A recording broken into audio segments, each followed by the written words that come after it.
Hello, everybody. It's us at Who's Views, and I am excited because, ladies and gentlemen, boys and girls, while He-Man is off out in Eternia fighting the forces of Skeletor with his Masters of the Universe, we are here on Who's Views with our Master of the Universe. Did you see what I did there? Yes, it's all planned on this channel, you know, everybody. Yes, we are kicking off our new series this June 2026 of Master of the Universe as we celebrate our Master, all tying in very nicely. And this is our launch show, so welcome, welcome, welcome. Come into the chat because tonight we are going to be talking about the Master in all of his forms and her. Yeah, we're going to be talking about that as well. And as you can see, I'm here with Digby, with George, with Kirsty, the lady of the chat, looking very glamorous, and Graham. Good to see you all. Nice to see you.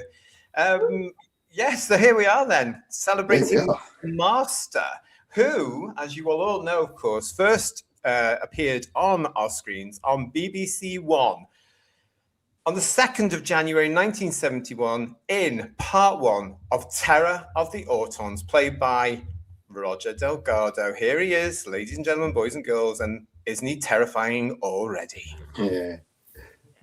Such a presence. Yeah. I think we're going to have an awful lot of love for Roger in this particular series, aren't we? But he did set the bar incredibly high, and his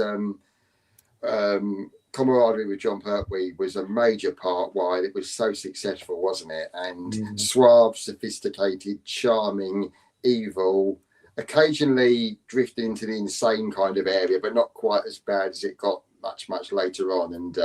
And without a doubt, my favourite of the Masters. Though, having said that, Graham, I mean, it's known that Roger Delgado's popularity as the Master eclipsed that of John Pertwee as the Doctor for a while, as far as the viewing public goes. And apparently Mr. Pertwee was less than happy about that. Yes. Really? George, didn't John complain about the Radio Times front cover when it had Roger? The larger picture of Roger and John in the background. Yes. Like, no. The Master was the dominant figure. Yes. This is my show. You can actually see it, can't you? You can actually see all that. It's great to see so many of you joining us in the chat already. Well, hello, and welcome to this, our kickoff of Master of the Universe here on the channel. We've got some cracking shows coming up for you as part of this this series. Really looking forward to it. Lots of lovely chats already. It must have been fantastic, actually. Everybody. I mean, you know, who was there watching Terror of the Autons on the 2nd of January 1971, George? Well, I probably was, but I don't remember it. I'm sure I've said to you before, JT, my first very clear memory of watching Doctor Who is episode 1 of The Demons because of the cliffhanger. Yeah. So, for my formative Who years, Roger Delgado was very much part and parcel of the mix. Mm. Oh yeah. I can remember when episode 1 of The Demons was on, and then the Vicar appeared, and it was the Master. Both of my older brothers, sort of gasping, sat next to me on the couch, going, "It's the Master!" These are the memories we love, isn't it? Really, and it'd be interesting to see when we get to the later ones if Kirsty has that sort of reaction too. No, you don't. You didn't go back when you got to your Masters. You can go, "Oh, it's the Master again," or whatever she called herself. No, you didn't. That's a shame, isn't it, everybody? I mean, it was a thrill. It was a thrill. We've got Evening All from Hartnell's Ghost. Hello, mate. How are you? Wasn't Terror of the Autons such a superb season opener? Plus, Katie Manning. Now, steady on, Hartnell's Ghost. Calm down. Yes, we know you love her. Steady on. And Legion of James is going, Roger Delgado was the Master. My favourite. The combination of Pertwee and Delgado was pure television gold, but it was lightning in a bottle. Yeah, because nobody else quite had that relationship, did they really? You couldn't really, they might have tried it in the scripts to repeat the Pertwee-Delgado dynamic, but it wasn't never there again, was it, really? No. I thought Peter and Anthony had quite a lot of a similar kind of vibe in some stories, but it always felt scripted and not quite as charismatic as John and Roger. But it was a very, very hard act to follow, wasn't it? And I've got a lot of time for Anthony Ainley. I thought he did a decent effort, you know, in quite difficult circumstances. And sometimes the storylines were not the strongest, but he always, you know, entertained me as a kid anyway. I remember being impressed by him. It must have been thrilling for the kids at the time that could appreciate this, having been introduced to the Master in Terror of the Autons. Is another Time Lord. Yeah, that must have been a thrill. This guy's on a par with the Doctor, you know. Well, I mean, on a par with the Daleks, you know, he became part of Doctor Who lore at that time. You know, the character featured in the annuals, in the comic strips, in the chocolate bars, all that sort of stuff. You know, he was very much part and parcel of it. In the chocolate bars. On the chocolate, because the John Pertwee Nestle Cadbury's, Nestle's chocolate bars. Nestle, yeah. The rappers had a serialized adventure called Doctor Who and Master Plan Q, I think it was. Right, yeah, something like that. And you know, the Master was up to his tricks in that as well. Yeah. I mean, he was an instant success, wasn't he? This is the brilliant thing about it, and I think that's down to the fact that Roger Delgado was cast, of course, and he just came along with suave, sophisticated. He wasn't larger than life. He was a villain. He came across as a villain. The fact that he was a Time Lord, he was the Doctor's old friend. You know, there was something there between them, which remained unexplained, thankfully. I think you can see why he was just brilliantly put. And of course, as you mentioned, there were the Demons Judge and stuff. He was written for properly as a baddie, as a villain. Though, one thing that struck me very recently, actually, thinking about all of Roger Delgado's time in Doctor Who, and he did 8 stories, was it? 8, 9? Not one of those is just the Doctor and the Master. There's always another alien in it. You know, I thought it was such a wasted opportunity and a crying shame. There wasn't a story where Roger Delgado, you know, it was Roger Delgado. Yeah, good point there, George. Just the Master. Yeah. Now you point it out, that's actually a glaring, obvious thing, isn't it? Because he had Daleks, Sea Devils, Autons, Axons. You know, there was never a Doctor and Master story in John Pertwee's time. You know, he was always in the mix with something else. And I think it's a testament to Roger Delgado how fantastic he was, that despite the extra competition, you know, he still shone. Yeah, true. We've got Lex saying, go on, Dix, go on. No, sorry. I mean, I think George has an incredibly valuable point. He is such an anti-hero, though. He is basically where the Doctor's the moral break on the situation. The Master is such a beautiful agent of chaos, and I think, you know, Graham, you're saying that, you know, it's the eyes, it's the presence, isn't it? It's that you have the feel of this guy. I mean, and the way he's introduced in Terror of the Autons, the fact they send a Time Lord to warn the Doctor, the whole interaction with Lou Ross or Luigi Ross, you know, the fairground guy. It's sort of it's very much he establishes himself as this presence, and really I take your point about that, you know, he seems to be an extra in all of these stories with various alien presences.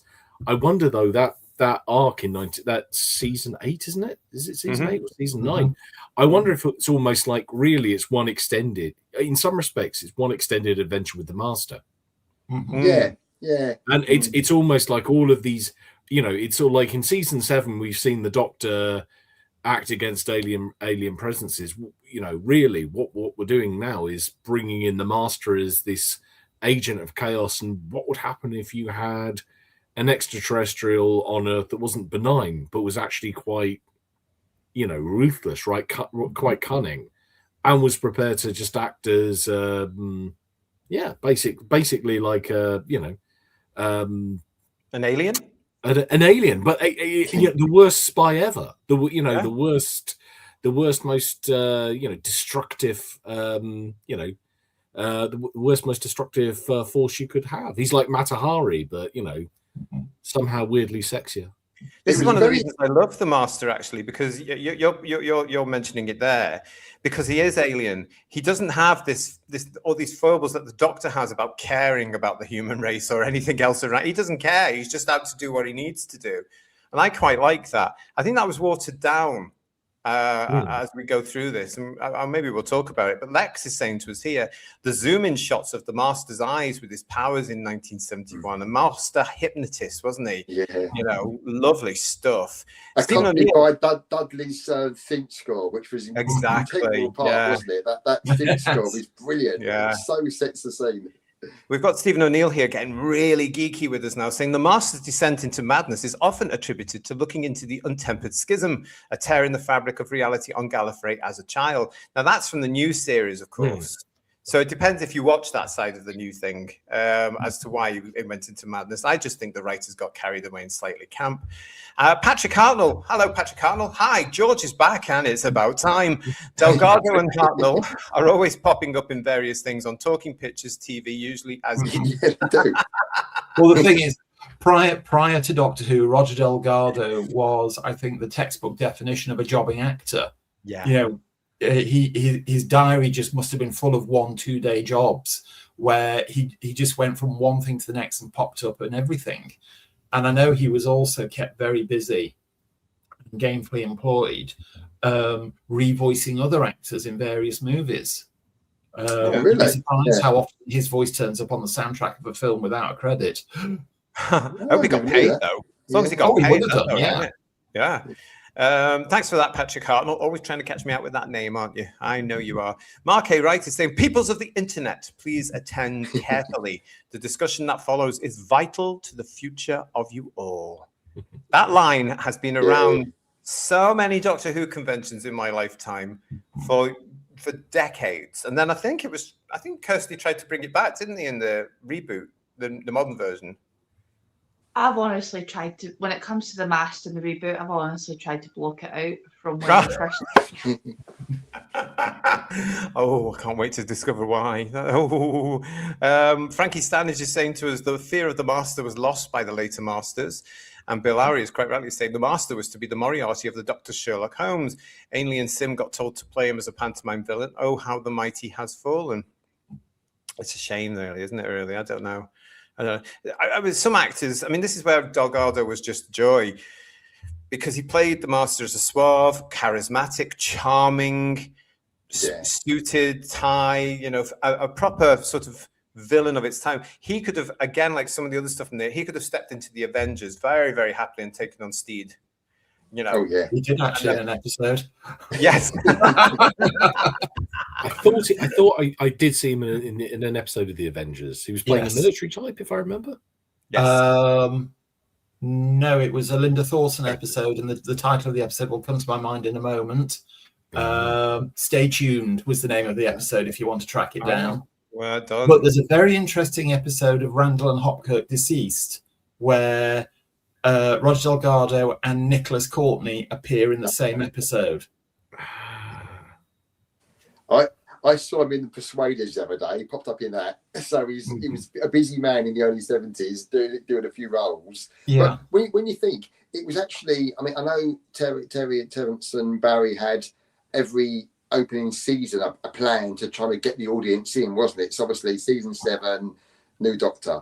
Season 8, new companion, new reoccurring villain. But quite a brave decision, because we hadn't really had any reoccurring humanoid villains on a regular basis, and to have him in every story, I presume they were probably planned out already, was quite a brave thing, because there was no guarantee he would be successful, was there, in the public eye before they obviously transmitted Terror of the Autons. Had him come back in Mind of Evil, Claws of Axos and everything else afterwards, and probably get better and better up to the Demons when it was like George was saying. I mean, can you imagine the shock of seeing the Vicar is the Master? That's just such a great image and a great idea. And credit to Barry and Terence for producing such a good character, and you know, Roger for playing him so well. Well, one of Barry Lett's many talents was the ability to cast so perfectly. I mean, you know, apparently it was a one-horse race when they thought of the Master. Barry Lett said, "I know who is going to be Roger Delgado," and that was it. That, you know, nobody else was considered. and he was so on the money with it, and Barry Letts also cast Liz Sladen, Tom Baker. Yeah. He was so good at casting, getting the right person exactly the right time. And this is another example of it. Yeah. We owe him a lot. Yeah, we do, even though he wrote Paradise of Death. But yes. Everybody can have an off day. We do owe him a lot. I mean, it was just incredible, wasn't it? Kevin Taylor's just joined us in the chat. Hello to you, Kevin. Nice to see you. Lots of comments already. Legion of James saying, I don't think the Master needed a backstory to explain why he was the way he was. It takes away from his gravitas as a character. The original Master, just being the nemesis of our Doctor, was enough. All you needed to know was that he was from Gallifrey. They went to school together. Zap. That's it. The Master then starts to show you himself physically what he's like, what he's going to do, and automatically you're going to try and take over the universe. That's all you need to know. You don't need all this modern claptrap about you've got to give him a backstory and explain who their father was and all that crap. I can't be done with it. No, we didn't need that, did we? Back in the day, it was just a quality villain. Yeah, and you did it yourself, didn't you? I mean, as I say, they explained who the Master was. You didn't need to know anything else. They went to school together. They fell out. Where's the mystery? That there it is. Don't need any more. I don't know. I like this from Richard Brooks. Hello, Richard. The Master seeks out the Doctor during his exile to rub it in his face. His perfectly working TARDIS is used to set traps and humiliate the Doctor at every point. That's fairly true. That is true, isn't it? Really, you can just see the Master turning up, going nah, getting into his horse box. And how many TARDISes does the Master have, by the way? At least 2. At least. And how did he get them? And by a remarkable coincidence, when the Doctor changed his TARDIS to the washing up bowl walls, so did the Master. Talk about copy, and the same in the 80s, George. When the Doctor changed his console in the 5 Doctors, the Master not only did the same thing, but painted his black. Painted in black. Yes. Just to make sure you knew he was a bad guy. Yeah, well. Lex, thank you for your chat. I thought it was just Gothic. I just thought because everyone was painting their rooms black. No, he didn't have to dust it as often. You say that, but the black can show up dust more. Lex, thank you for your super chat. The Batman film, also known as The Dark Knight, had Doctor Who and Master vibes from the original The Master storylines. I can't remember that one. I probably did see it. I can't remember that, but I don't know. Any of you guys see that? Because I can't remember it. That was one of the Christian Bale ones, wasn't it? The first one? I think it was the first one, wasn't it? Yeah. To be honest, Lex, I would think that would be more modern day with the Joker. That there's so many of them are trying to emulate the Joker. Oh, this is it. You see. Environments. I would put it more like that than anything else. Matt N. Spiel is saying we were allowed to discover his character rather than being spoon-fed. I know what you're. Thanks for that, Matt. I know what you're saying there, Kirst, because unfortunately, the original Doctor Who, as you are discovering, going through all the shows for the reviews, led. It came up with original stuff and it led, and everybody else followed it. Now Doctor Who just tends to follow everything else that's going on, and I think that's a great shame. So, researching this show and getting photographs for this, and we're going to come to this fella later on, of course. There is one that looks like the Joker. And I thought, what the hell's this going on? I immediately saw the template of the outfit and thought, that's the Joker. And I don't get it, but I know we'll come to that later. But let's stick with the appreciation of Roger Delgado for the moment and the giant that he was in Doctor Who and what he did. Without Delgado, the Master wouldn't have been established. He wouldn't have become not just a fan favorite, but of course a British television favorite. Everybody now associates to this day Doctor Who with the Daleks, the Cybermen, the Master, the TARDIS, and possibly even K9 thrown in there. Yeah, that's a very good call. The Master is in there, isn't he? Yeah. Top 5 iconic images of islands with characters should be found in the program. He's so wonderfully saturnine, isn't he? I mean, there's a comment there from Dalek Shalom saying he's a Mephistopheles type of figure. And you can see why they would cast him, because he does look a bit like the devil. Yes, he does. Yeah. Yeah, and these shots don't help too. Look at these. Yeah, fantastic. Though it was decades down the line, it still shattered my illusions when I discovered that he wore a hairpiece for the role. Really? Oh, Yes, the Widow's Peak wasn't his. Oh. Oh. Yeah, see. And apparently he was a really nice guy, wasn't he? I've Yeah, never heard anyone say I've been anything bad told about Roger. by people who knew him very well, he was the loveliest of men. Oh, A true gentleman, great sense of humour, and described to me as somebody you just enjoy being in a room with. Nice. Pertwee, of course, at conventions was always full of praise for Delgado, and you could see that the guy missed him. You know, because he would always talk about Roger Delgado with such affection, and how he was such a lovely man off screen, and that how they would go around to each other's houses, they would go for dinner. And there was that famous line, wasn't it, that Pertwee always said that Delgado was the most gentlest man you'd ever meet, the kindest man you'd ever meet, and he wasn't interested in the showbiz life. He wasn't interested about going out. He'd rather invite you around for carpet slippers, a glass of wine or port, and a chat. I mean, Pertwee adored him. You could tell that from the conventions. He really did.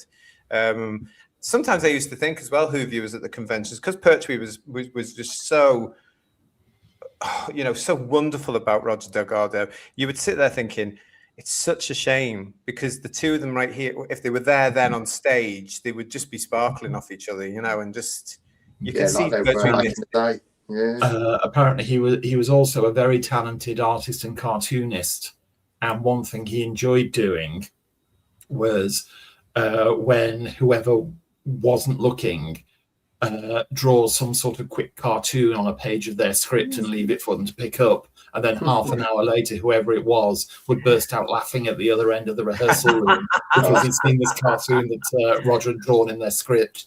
Oh, that's fabulous. I hadn't heard nice, that. isn't it? Lovely. Yeah. Talking of cartoons and drawing, got Derek Hart saying, I did a drawing of Anthony as the Master.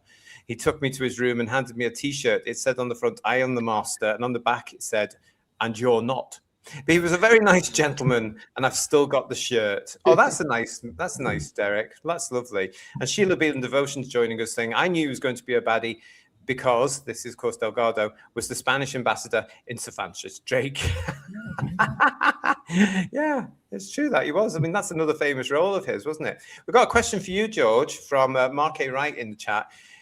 As somebody who's watched the show from the start, how did he react to the arrival of the Master? How did you react to the arrival of the Master?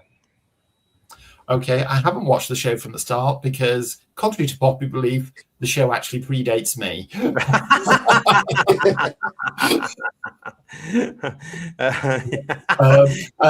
That's me winding it sometimes, I think. As I said just before, my first crystal clear memory of Doctor Who is the Demons. I do have sort of like fuzzy memories of what happened before. Like I can remember seeing the Silurians. I can remember seeing the astronauts, the Ambassadors of Death. I remember being absolutely convinced that Doctor Who was being attacked by werewolves in Inferno. When he appeared in the Demons, because I'd watched it with my family throughout the entire season, because my family growing up, I grew up with two elder brothers, was the textbook family so beloved by the BBC that Saturday night we were all there, and both my older brothers were very big on Doctor Who. They loved it. They didn't take it quite to the obsessional levels that I did in later years. And it was must-see, unmissable TV for the whole family. So, yeah, I sat there with my family and watched every episode of season 8. But my memories kick in with the Demons. That's a good example, though, of how British life was, because everybody watched Doctor Who. Or, the majority of families watched Doctor Who. And this is why Roger Delgado became such a success from 1971 onwards, because the presence of the Master... people got excited about this, as you said about your brothers and what have you, because everybody got together to watch Doctor Who and everybody knew. And we've got a couple of comments about this. First, Derek Hart is saying, I think it was at Liverpool. Who? Can't forget which one. Derek, it probably was the one with John that I was talking about there, saying that. But I think he said them at quite a few. Dirty Davros saying, according to Barry Letts and Terence Dix, Roger Delgado became so closely associated with the Master that it began limiting other acting opportunities. Delgado reportedly had hoped for a proper end. Yeah. It's a shame, really, because there were plans to write him out properly in Series 11, of course, wasn't there? And give the Master a big send off with a big reveal as well. As far as fan legend was going, and I know that Terry and Barry used to stoke that at conventions. They used to say, "Oh yeah, we would have told you who the Master was." I was never quite sure they actually really had committed to that, because I don't think they were planning on saying, "Oh, it's his brother," or "It's his father," or "It's his whoever." So I think they were just occasionally just winding us up. And here's a question for you all, Darren Reed. Is the Master ever more cold and destructive than he was in his debut story? Yeah, he is very good in Terror of the Autons, isn't he? And it's funny, picking up on what George was saying about how he's the character resonated with popular culture. I remember as a little boy getting the Doctor Who Monster book and with my dad reading it, looking at the pictures. I couldn't even read, I was too small. Looking at the pictures, and Dad saw the picture of Roger Delgado, and he said, "Oh, he used to be in the programme regularly a few years back, and he was really, really good. He was an excellent bad guy." And because Dad mentioned how good he was, my mouth was watering. I wanted to know more about this guy with a beard, and I couldn't even read. I could look at the pictures, so I was desperate to find out some more about this brilliant bad guy that Dad remembered from a few years previous. It must have really. And Dad wasn't by any means a big fan of the programme, but he obviously had it on in the background, and Roger's performance had resonated with my dad. That's the wonderful currency of the show, isn't it, though? It's the word of mouth. Yeah. So, like, George, with your older brothers, sort of like that gasp when they see, Mr. Magister the Vicar. And Graham, sort of like that receiving that thing from your dad. I think that's the wonderful currency of the show. Yeah, it's sort of definitely. like, and it's the thing none of us can get. I mean, I'm pretty sure my brother got into Doctor Who because he enjoyed watching The Master. He was born in 1965, so he'd be about, he'd been about 6 when the Master. Perfect age, wouldn't he? Yeah, great age to be impressed by him. Yeah. So I think he was impressed. Yeah.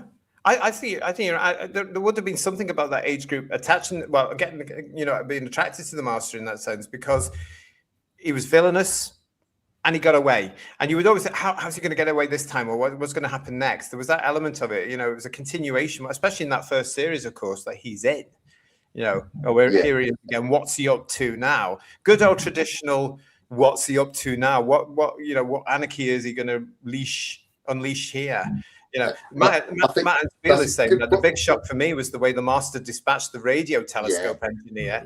Egg sandwich, anyone? Yeah. And the shrinking of the victims was a really gruesome, horrible thing to do, which they carried on with Antigone, didn't they? But it was such a iconic way of disposing of people, which really kind of was quite shocking, but very, very appealing to a young lad. How many latex masks of his own face did he happen to carry around with him, just in case? Very good point. It was and where did he get them from? Well, the latex room in the TARDIS, which Judy Gatwa later found for different reasons. Lex, thank you for your super chat here. Roger Delgado had been a great Sherlock Holmes villain. I understand he was getting typecast, and you read about these things, and he did play a lot of naughty men, but he was so damn good at it. Yeah, you couldn't wish for him better, could you? Yeah. Hello, Hayden 2012. How are you? He's saying that. Oh yeah, that's how John. The way John talked about Roger, it's the same that Tom refers to Nicholas Courtney. Yeah, very probable. Very probably. Yeah. I mean, it shows, isn't it, when they've got that sort of. When they've got that sort of rapport, it comes through in the acting, doesn't it? Absolutely fantastic. Definitely. Yeah. Yeah, absolutely fantastic. Got Legion of James also saying that, Delgado's death had such a significant effect on Pertwee's time as the Doctor that it fundamentally marked the march to regeneration, as the winning team and formula had to change, and then did. Yeah. It must have been very hard, mustn't it, for the team to hear about Roger's demise with awful news. It would have hit them really hard, wouldn't it? Especially he's such a nice person. Dreadful tragedy. Definitely. Yeah, it would have been difficult. I mean, as John always said, that was the start of the breaking up of the team, wasn't it? Because Katie announced she was going, Barry and Terence have more or less come to him to say, well, we're off as well. He went to ask for more money to keep him. The BBC said, ciao. It all came to a natural conclusion, didn't it? Yeah, and I think that's fair enough to say that. But as we said before, though, Delgado had asked for a send-off story, which would have been in season 11, which would have got rid of the Master anyway, possibly for good, because they may have just said, that's it. You know, they may have written him out in a way that they could never have brought him back in science fiction. We don't know. And of course, at that point, people would have been thinking about future Masters or regeneration of Master or anything like that, because it was Delgado. That was the Master. Yeah, good point.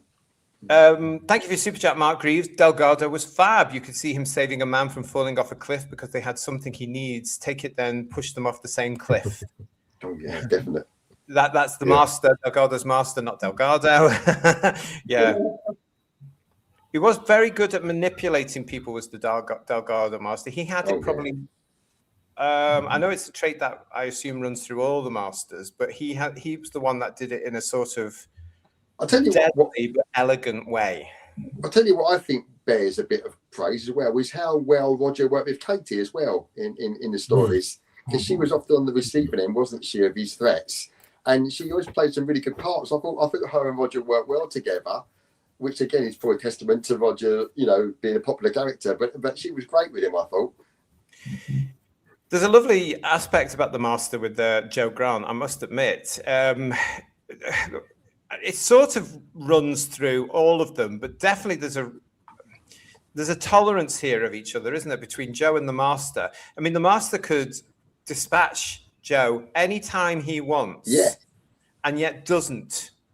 And it's as though he's looking like, you know, you got to think, oh, well, he's the Time Lord. This is an insignificant insect, and why should he bother? She's not worth the time. She just screams and trips an awful lot. You know, why bother? You know, it's the Doctor's little friend. And yet that's the Doctor's Achilles heel.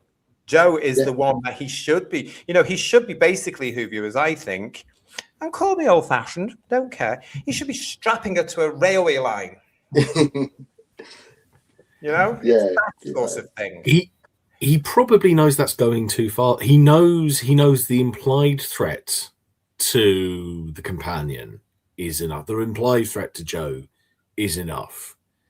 It's probably, and it does strike to the heart of how sincere is the Master in trying to get rid of the Doctor.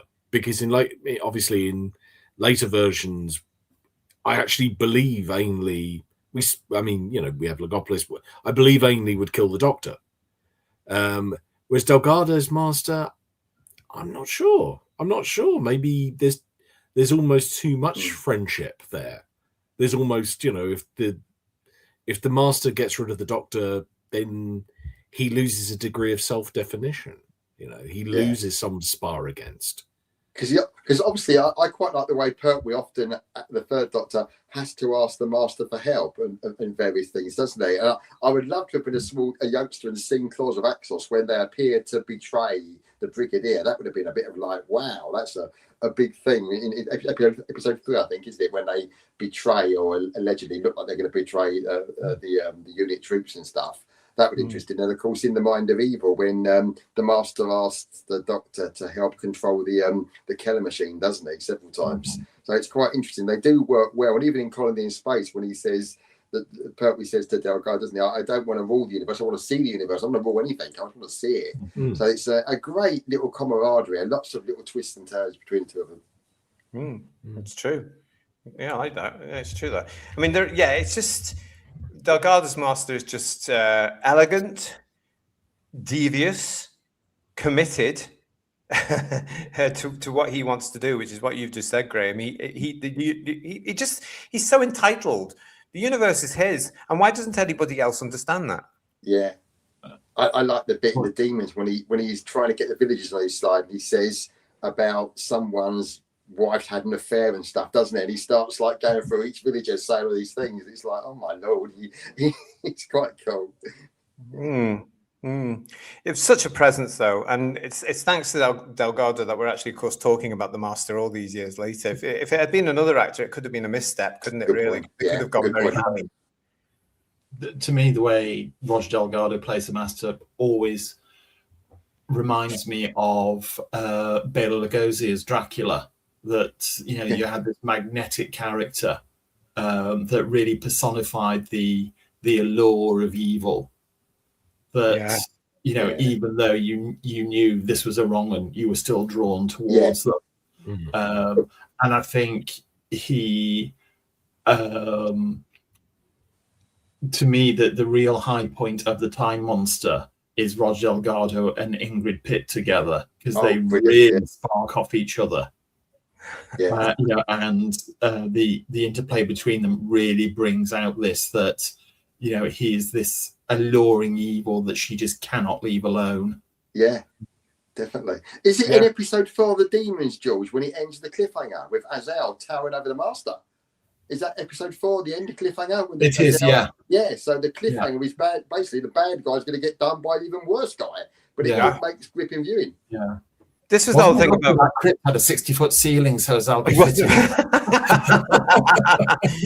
is the whole point about the Master, is that even though you deep down you know he's going to have to fail. The whole point about Delgado's Master is that actually you doubt that. You know, that doesn't necessarily happen for me, with the exception of the Decayed Master. That doesn't actually happen again. It certainly doesn't happen with the Ainley version. You do feel that, look, you know, you're not gonna. Why are you bothering? Because you're just going to be stopped. You know, with Delgado's version, no, you could actually. I mean, look how manic he is in the Demons. He doesn't care. He's welcoming this thing in, and he's destroying everything around him. Again, in the Time Monster, he doesn't care. He's about to destroy everything around him there, but he doesn't care. He's so focused on this. So I think he's believable in that. Just that you doubt the fact that the Doctor's going to save the day and win. Yeah, good point. You know what I mean, guys? Definite good point. Definitely. Yeah, no, there's lots of. I was just trying to think of a couple of more things, but there's so many examples of him, isn't it? Of him being just purely evil, spiteful. But I think my image, when I think of Delgado, I think of, we'll probably talk about it more on Saturday, in The Mind of Evil, and you'll know what I'm going to say. But he's in that car, the cigars on, he's in the back of the car. He just looks so cool. He's just so cool. Yeah, the cigar sort of helps him to come a gangster, doesn't he? Because that's naughty. Shouldn't do that, kids.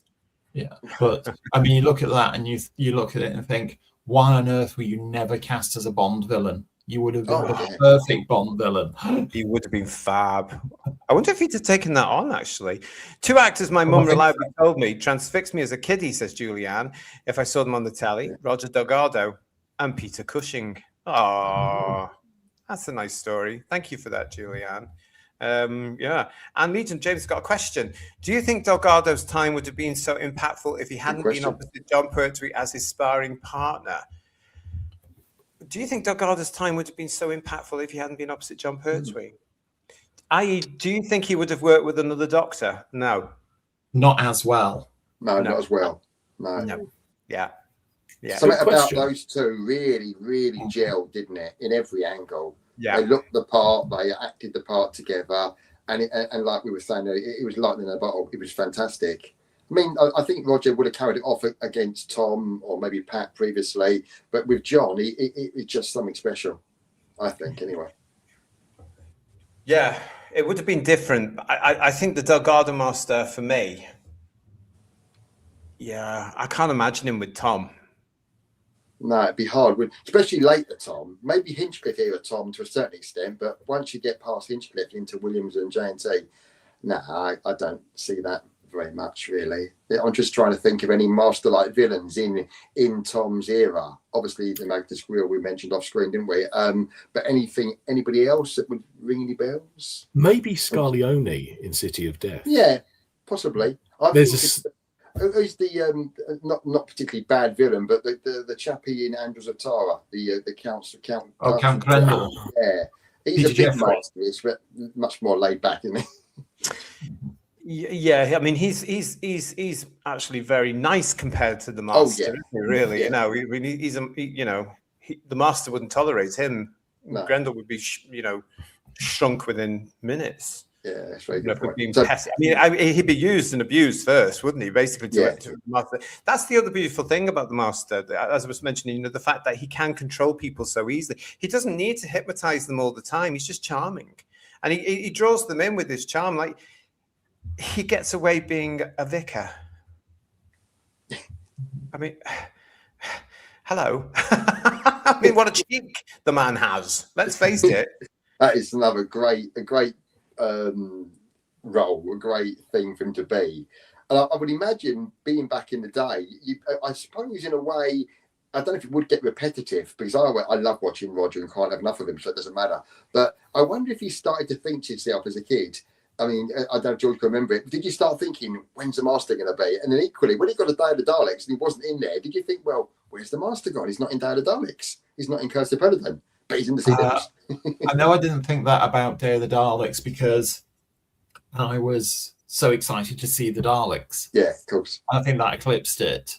I know Katie Manning said at one time she's often cited Day of the Daleks as the least favourite story that she did. And the two reasons she always gives, the two reasons she always gives for putting it at the bottom of her list is one, she absolutely hated the costume that she was given to wear in it. She said it made it look like Jo was on her way to a country and western night. And the other thing was, she said that it was the first one that she did without Roger Delgado, and she missed him. Oh, that makes sense. Yeah, I didn't think of that. It would have been the first one, wouldn't it? Of course, yeah. Yeah, because he wasn't scheduled. Because Terence always said, Uncle Terry always said that he felt that they over-egged the pudding in that first season because he was in every single one, so then they had to come back. But by that point, of course, you've got rapport. You've got your rep company. Yes. You know, it's not easy, is it, when a couple of the actors are taken out of that rep company to be able to say, right, you guys have now got to carry on. You do miss them. Yeah, so it must have been a joy when he came back.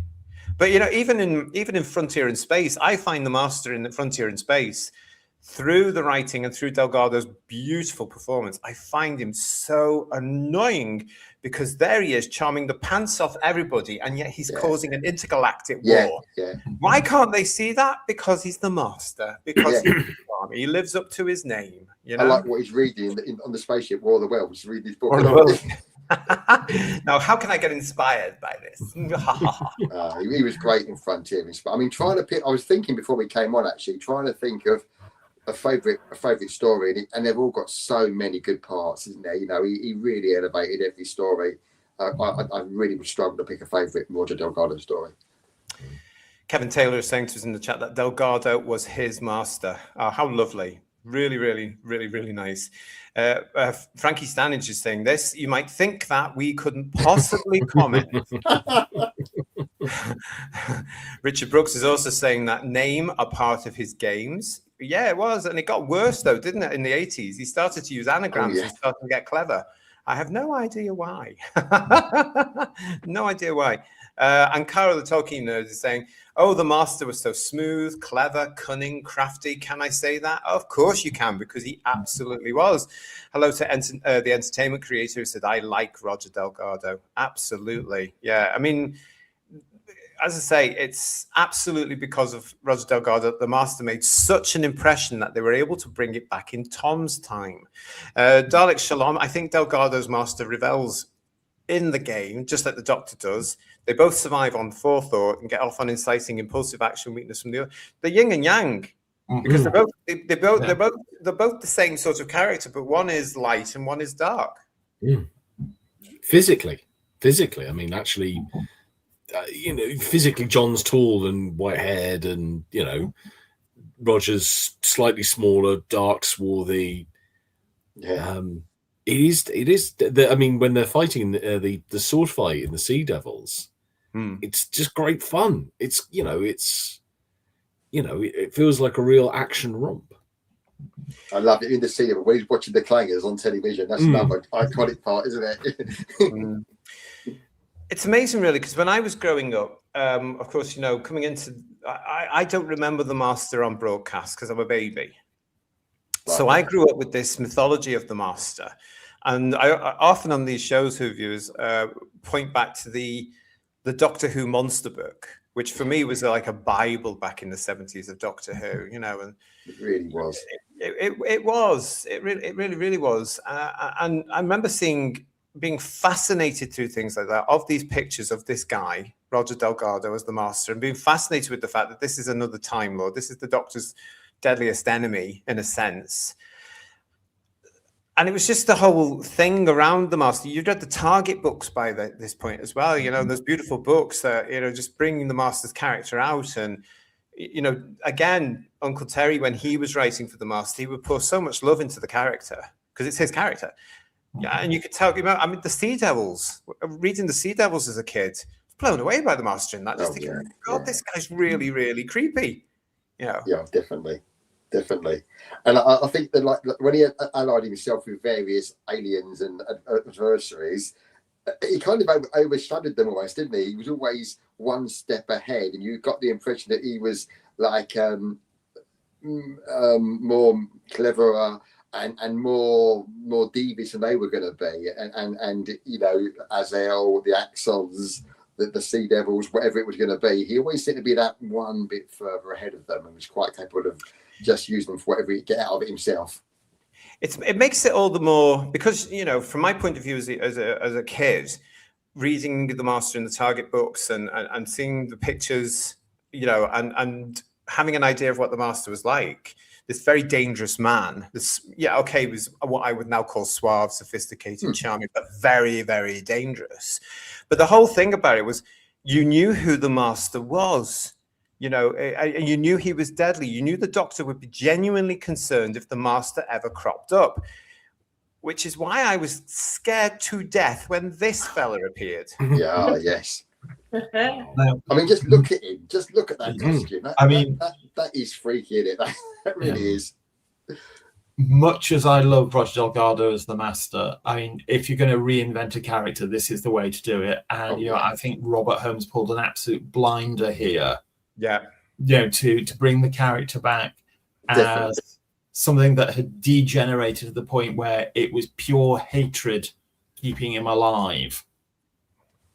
I cannot tell you, George, how terrified I was when we looked at it. We're going to be looking at The Deadly Assassin very soon here on the channel, which is celebrating an anniversary, by the way. So we're going to be looking at The Deadly Assassin.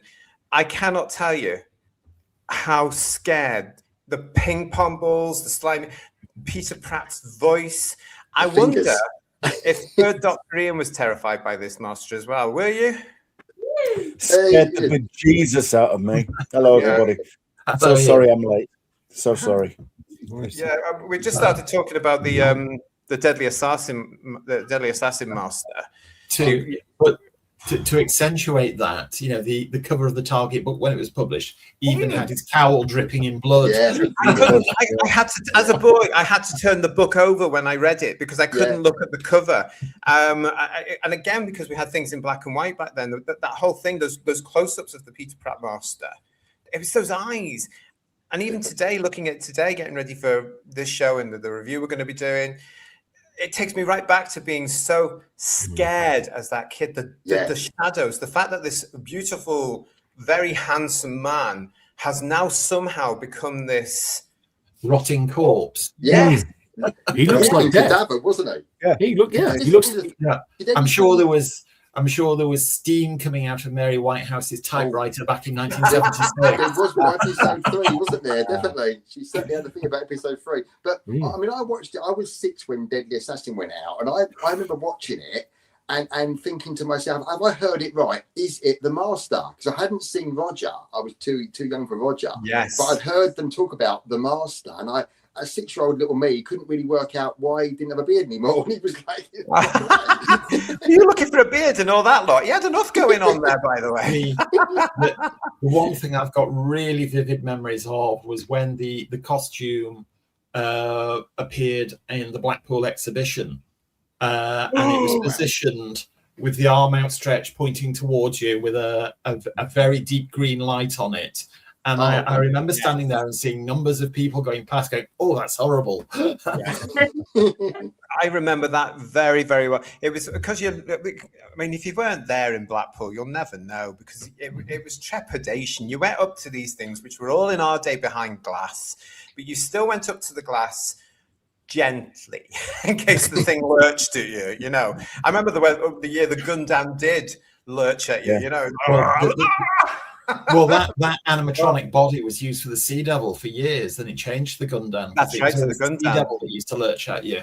Yeah, but the Master, I remember that green light like it was yesterday, because having been terrified by the Deadly Assassin in a healthy way. it was doing that and stretched out. Yeah. Oh, wonderful. Like they all Wonderful. tend to do now. And you could really get a close-up of that crispiness and stuff. Matt Enspiel is saying the Deadly Assassin Master crushed my bravery. Yeah. and then he's also saying, holy balls, Sharon Osbourne has let herself go. Don't be cruel.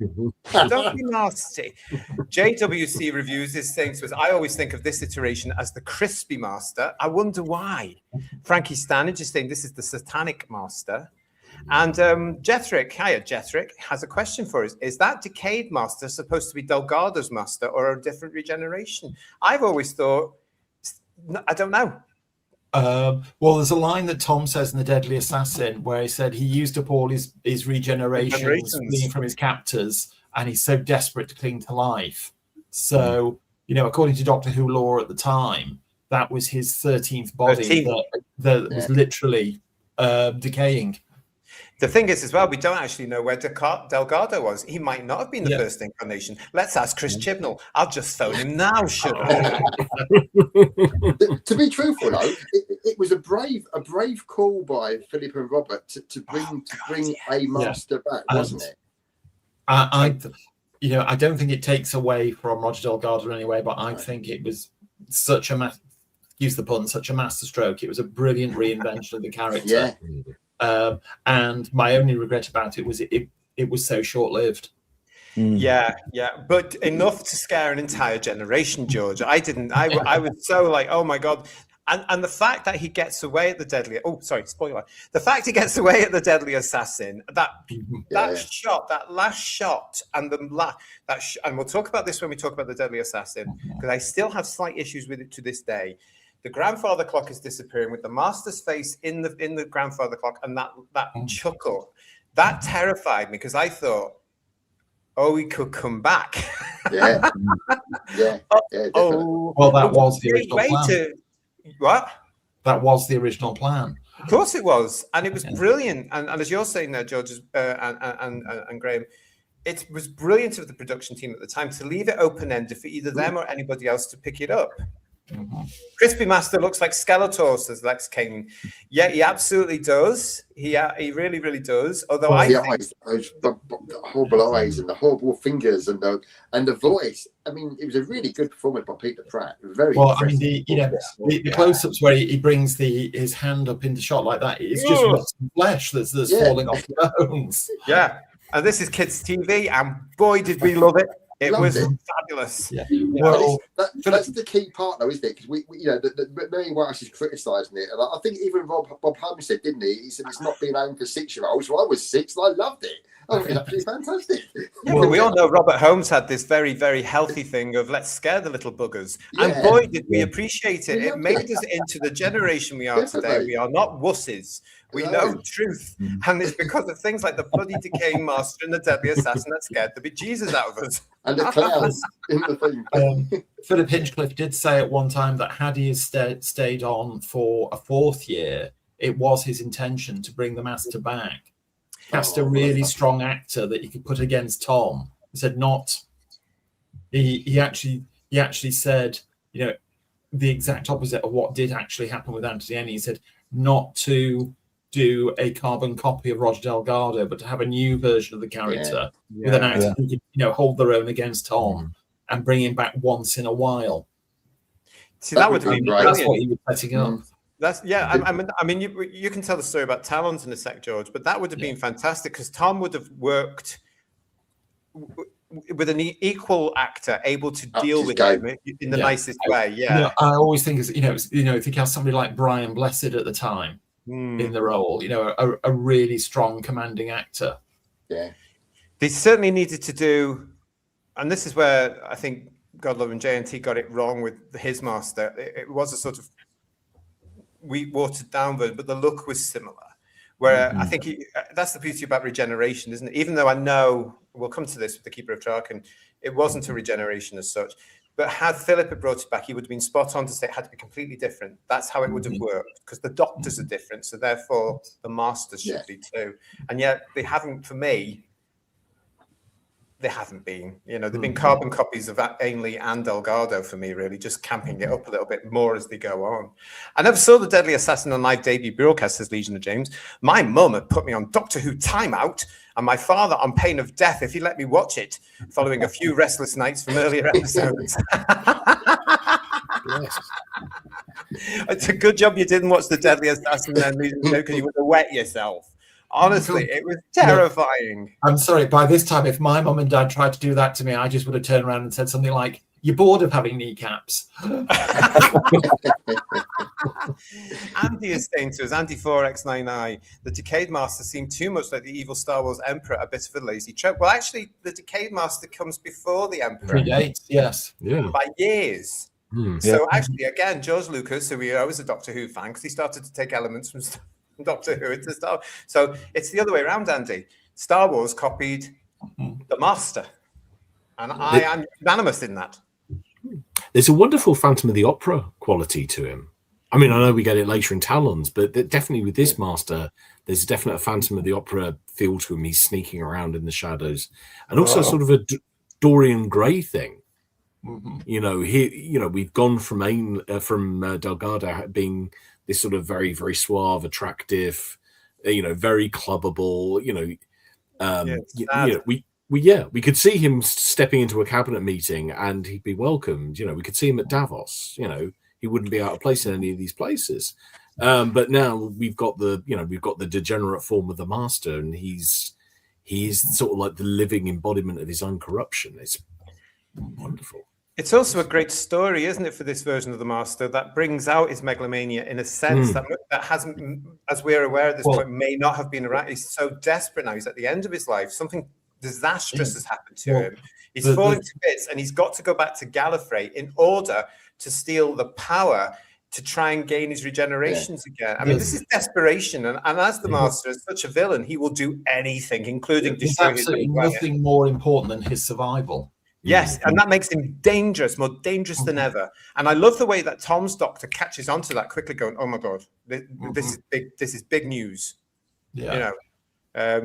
And it's again going back to that point. Peter Pratt holds his own against Tom. Really, do you know what I mean? He matches the performance there. He's just he's done his homework. I think here, Peter Pratt. Yes, it's done with his voice because he's in what is pretty much a static mask. Yeah, it's nice. But it is effective, isn't it? Oh yeah, hugely effective. That, like you say, is a static mask, but he brings it to light. I mean, the eyes don't blink. They were literally just like two fried eggs, weren't they? And they were just staring at you. Really horrible. Yeah, and it was, I think, the lower jaw moved, didn't it? And that was it. And it was literally an entire voice act. But this Master, more than any other subsequent one, was just like Delgado in that he was an arch manipulator. He had people working for him, just like Delgado did through all his stories. He had people, and it could be a lowly guard, or it could be one of the most senior Time Lords going. He could get them all. Nobody was safe from him. And that was just like Delgado. And I know they had Cassia in Keeper of Traken and everything else, but it's not really the same. And she had that collar to keep her under control and things like that, whereas the Master could just do it on personality and hypnotism alone. And Pratt carried that through, and he was superb. Honestly, absolutely terrifying. Absolutely. Well, you can tell, can't you, the effect it had on us all as children, can't you? We're still so, the enthusiasm is still there. And that's so many years later, which is incredible that we're all talking about it even now, and still getting that feel of how excited we were as kids. And didn't Deadly Assassin get repeated, didn't it? So we saw it twice, didn't it? It did, yes. It did, and therefore it made me poo myself twice as well. And then famously the repeat screening had one of the cliffhangers edited because of Mary Whitehouse's complaint. The water one where the Doctor's under the water. Thank goodness when the VHS came along, there it was. There it was, because she. I mean, we'll talk about this more when we get to Deadly Assassin. She was always going on about how it stayed in the child's mind through. That was the whole point of Doctor Who, because you were always talking through the week. You Couldn't had Monday, wait the next Tuesday Saturday, talking did you? about Doctor Who, yeah, and then on Friday we're talking about Doctor Who. It's on tomorrow. I wonder how he's going to get out of that. And you would really, that was part of being a kid. It was healthy. You know, Definitely. Yeah. I adore the fact, says Richard Brooks, that the power source of Time Lord Society has been around for so long that no one remembers or knows exactly what it is. And yet the Master knows. His plan is very clever. And he is very clever, isn't he, Richard? The Master knows his own society's history and is about to exploit it. And no bugger around him knows what's going on except the Doctor, who also knows what's going on. The two renegades know more about the Time Lords than the Time Lords do. It's totally bizarre because they've become complacent and sloppy. And it's wonderful that this Master knows, I've got to go back to Gallifrey at this point. Don't care. I can get rid of them because they're all saps. You know, he knows though, doesn't he? He's not daft. Yeah, he's one step ahead, isn't he? I mean, it was a hell of a set, though, wasn't it, really? Because you've got the Panopticon, which in itself is impressive anyway. And I'm glad they kept it for Invasion of Time, and really disappointed that it just became like an indoor hair salon in JNT's era. But the fact that the Eye of Harmony was underneath that central dais, and the fact that the whole room split apart and bits were, and there was a huge chasm that opened up, and it was just...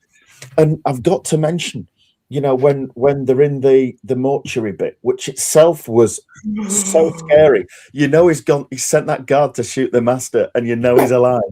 You know? It's just like, oh my god, you know it's going to happen. But when the Master shot all the others apart from Engin, and he leaves and he shuts the door, have you noticed how fast that door comes down? Yeah. Yes. Like, that's like, dear God, don't get your foot under that. It's like somebody dropped it by accident. I realised a long time later in that thing of the Master's body in the mortuary was a direct, shall we say, homage to a Vincent Price horror movie called House of Wax, where Vincent Price was this disfigured artist, and there's a scene in a mortuary, and it is shot for shot exactly what Deadly Assassin does 25 years later. You know, that slowly Vincent Price just swivels himself round and sits up on the slab. On the slab. Yes, terrifying stuff though. Terrifying stuff. Didn't Hinchcliffe say it was partially based on Manchurian Candidate as well? I've never seen that film. But, yes. And it is. If you see it, the lovely Angela Lansbury's in that. If you see that as well, there are certain similarities. It's not a direct let's reshoot it as Doctor Who. Yeah. There's a flavour. There's a flavour, you know. It's a cracking story, isn't it? And I think one of the most, we'll talk about it probably on the review later this week, but there's so many bits that stick in your mind from a child, especially for the Matrix scenes, isn't there? I mean, it's just, we come to it, I'm sure, but there's that particular story was such a visual story, and going back to the fact that to bring back a new version of the Master in such a dreadful state was such a clever idea, and like George was saying, it would have been interesting to see if we got some more, wouldn't it? Because it did seem like when they brought the character back, Keeper of Draken, 5 or 6 years for a youngster like myself, it seemed like forever.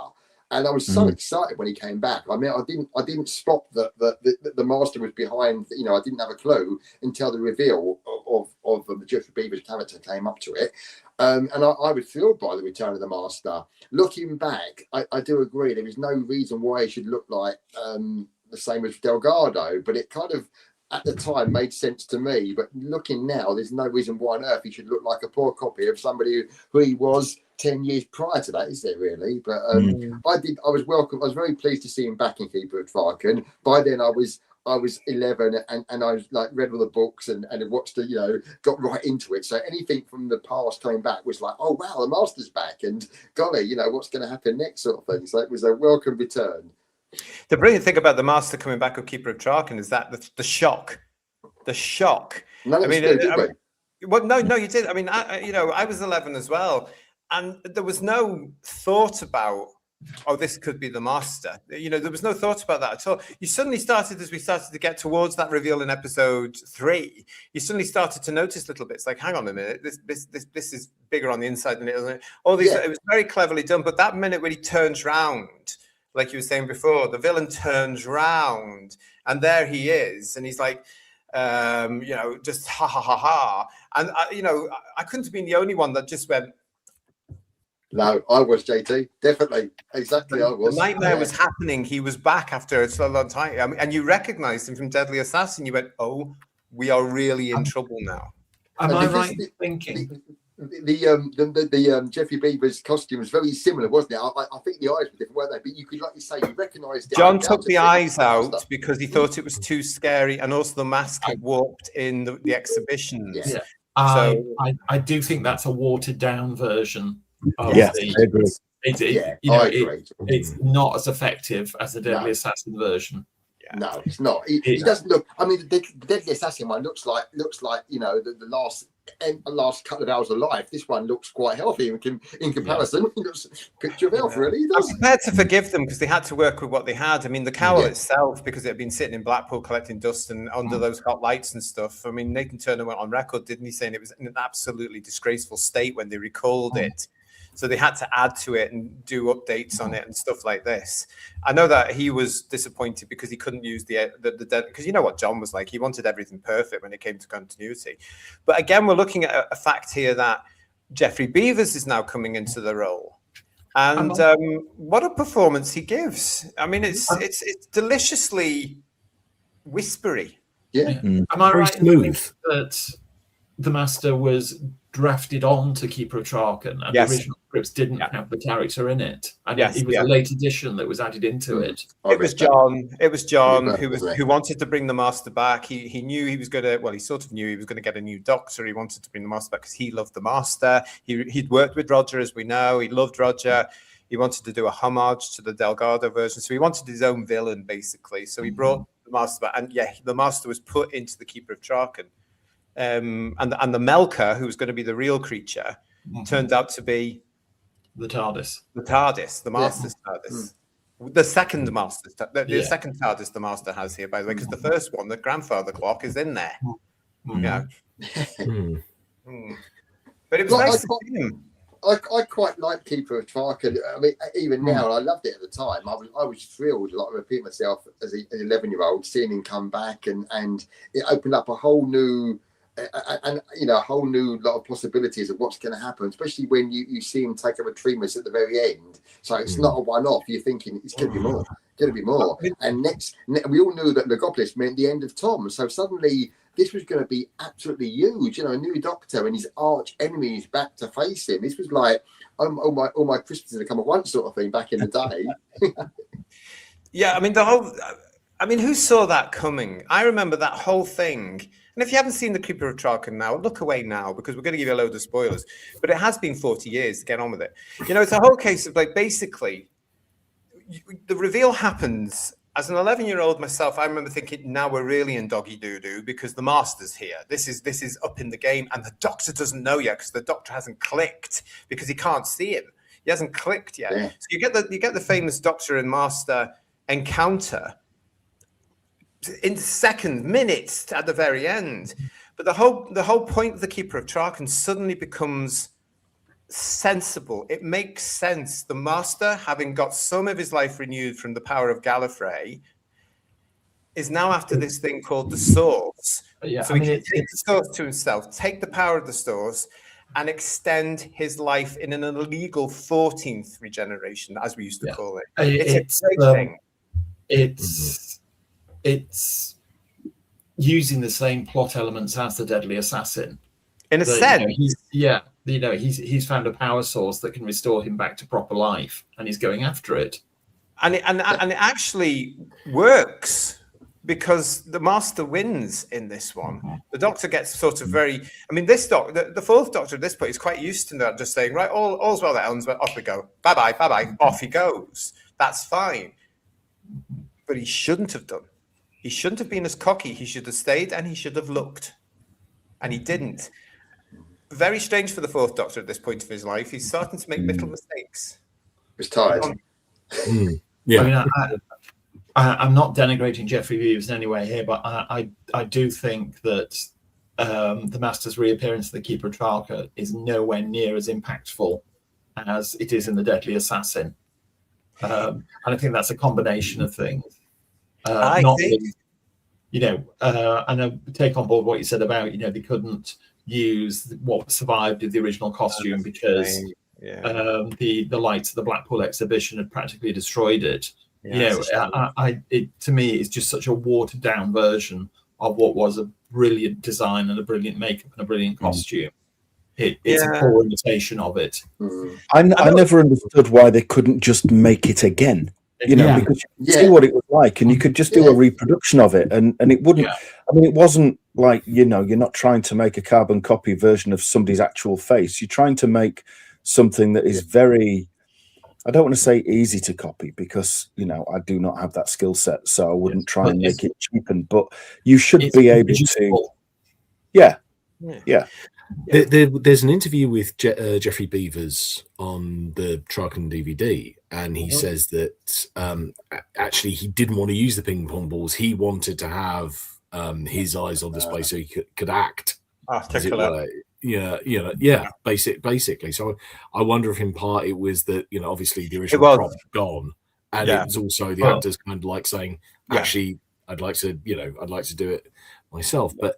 I think for a long time it's lovely that we don't know for certain. There's a hint. I think I remember seeing it at the time, and I like everyone else, having seen The Deadly Assassin, seeing the cowled figure, and wondering if it could be the Master. See, I never picked up on that as an 11-year-old at all. It was a genuine shock for me when he turns around. I think to be fair to us, sorry, George, to be fair to us as well, back in those days, returning characters weren't that common, were they? No, they weren't. The Sontarans in Invasion of Time. And the Daleks twice. Daleks, they were part of the course sort of thing. But no, they were only in it twice in Tom's 7 years. Only in Destiny. But we hadn't. So the idea the Master came back was just not going to happen to me. I thought that we'd seen the last of him forever in Deadly Assassin, and suddenly he was back. It was like, wow, it was a real shocker. A real shocker.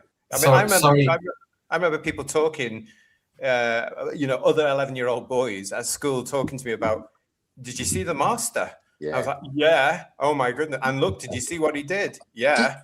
Do you think John took this the fact the Master was back and it caused such a shock into nexting with the Cybermen in Earthshock? No, that was something completely different. Because the Cybermen came back was a big shock, and no one knew, did they? It was like Cybermen,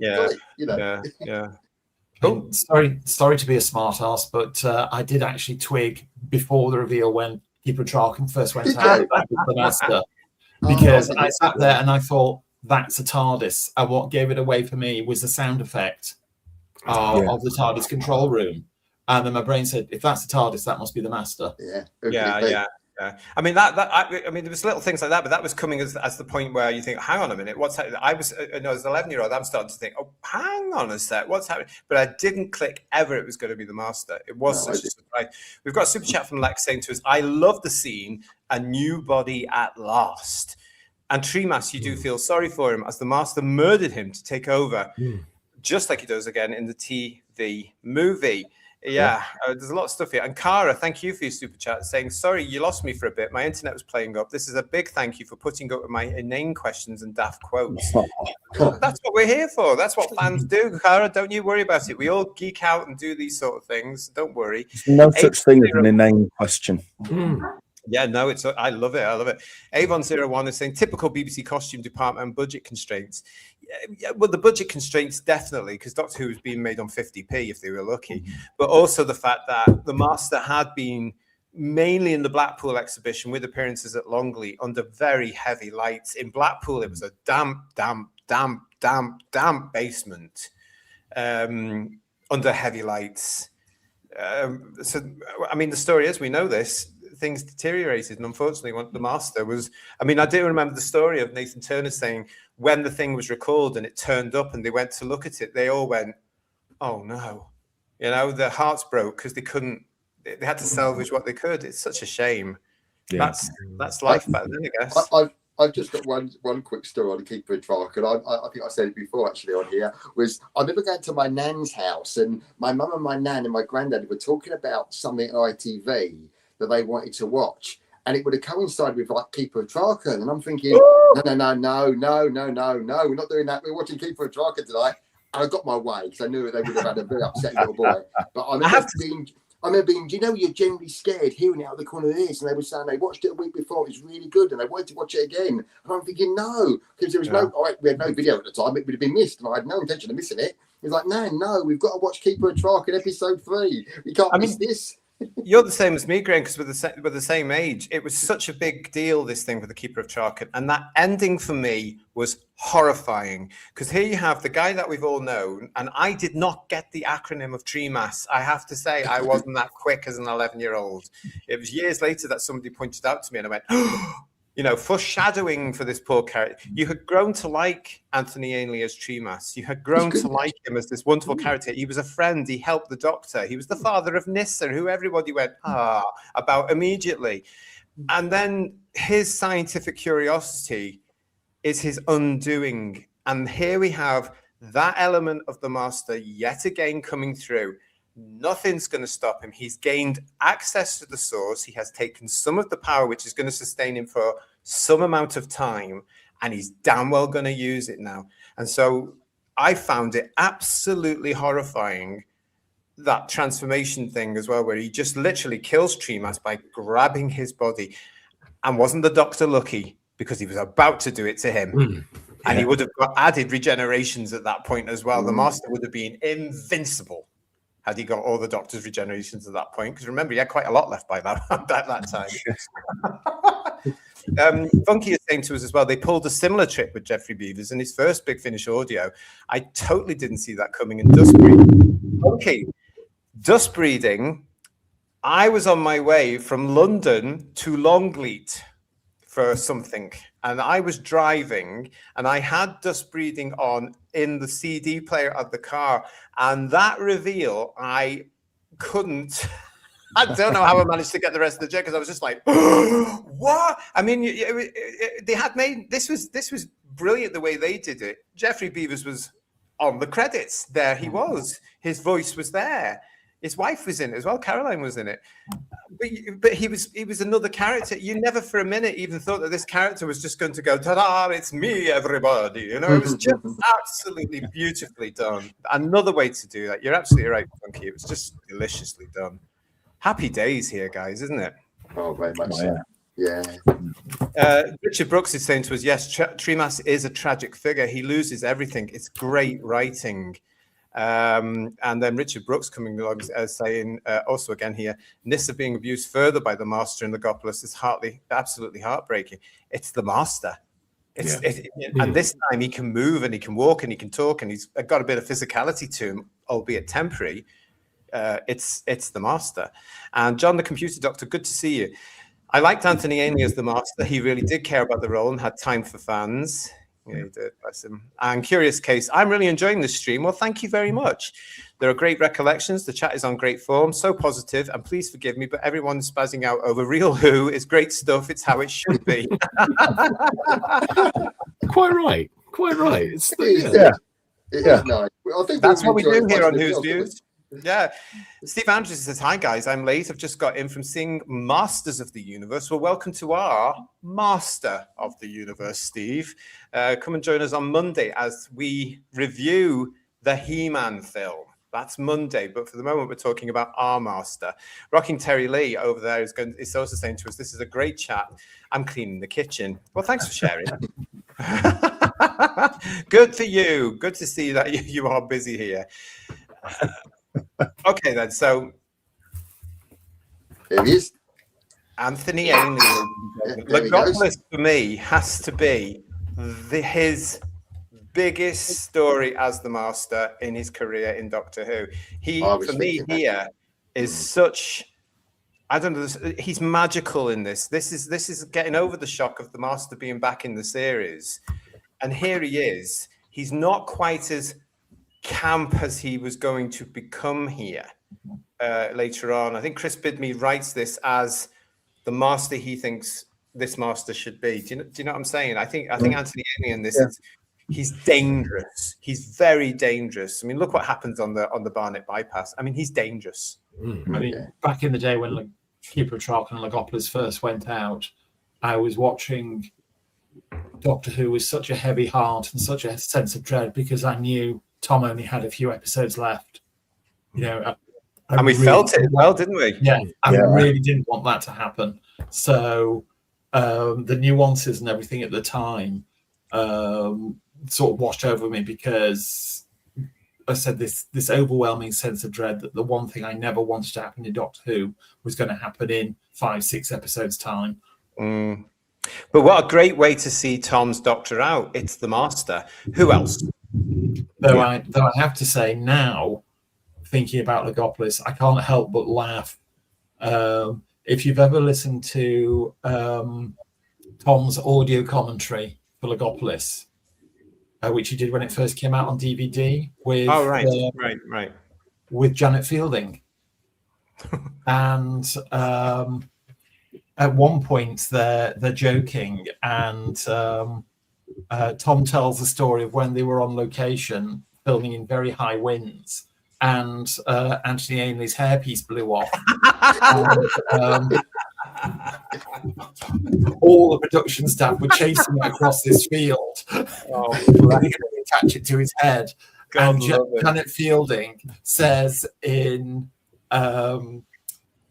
in mock shock voice, "Did he wear a hairpiece?" Tom turns around completely deadpan and says, "Tony Ainley? Paul is a kneecap, darling." I'm sorry, but I cannot not think of that now when I think of Logopolis. What can we say about Mr. Ainley? I mean, I know a lot of people, count him. I don't know. Or let's just say they don't necessarily like him. I do. I have a place for Anthony Ainley's Master. I think he's incredibly relevant. And although I do think they made a mistake in trying to make Ainley look like Delgado, he does come into his own, and he is a different version of the character because he is a bit more, because he's a little bit more pantomime.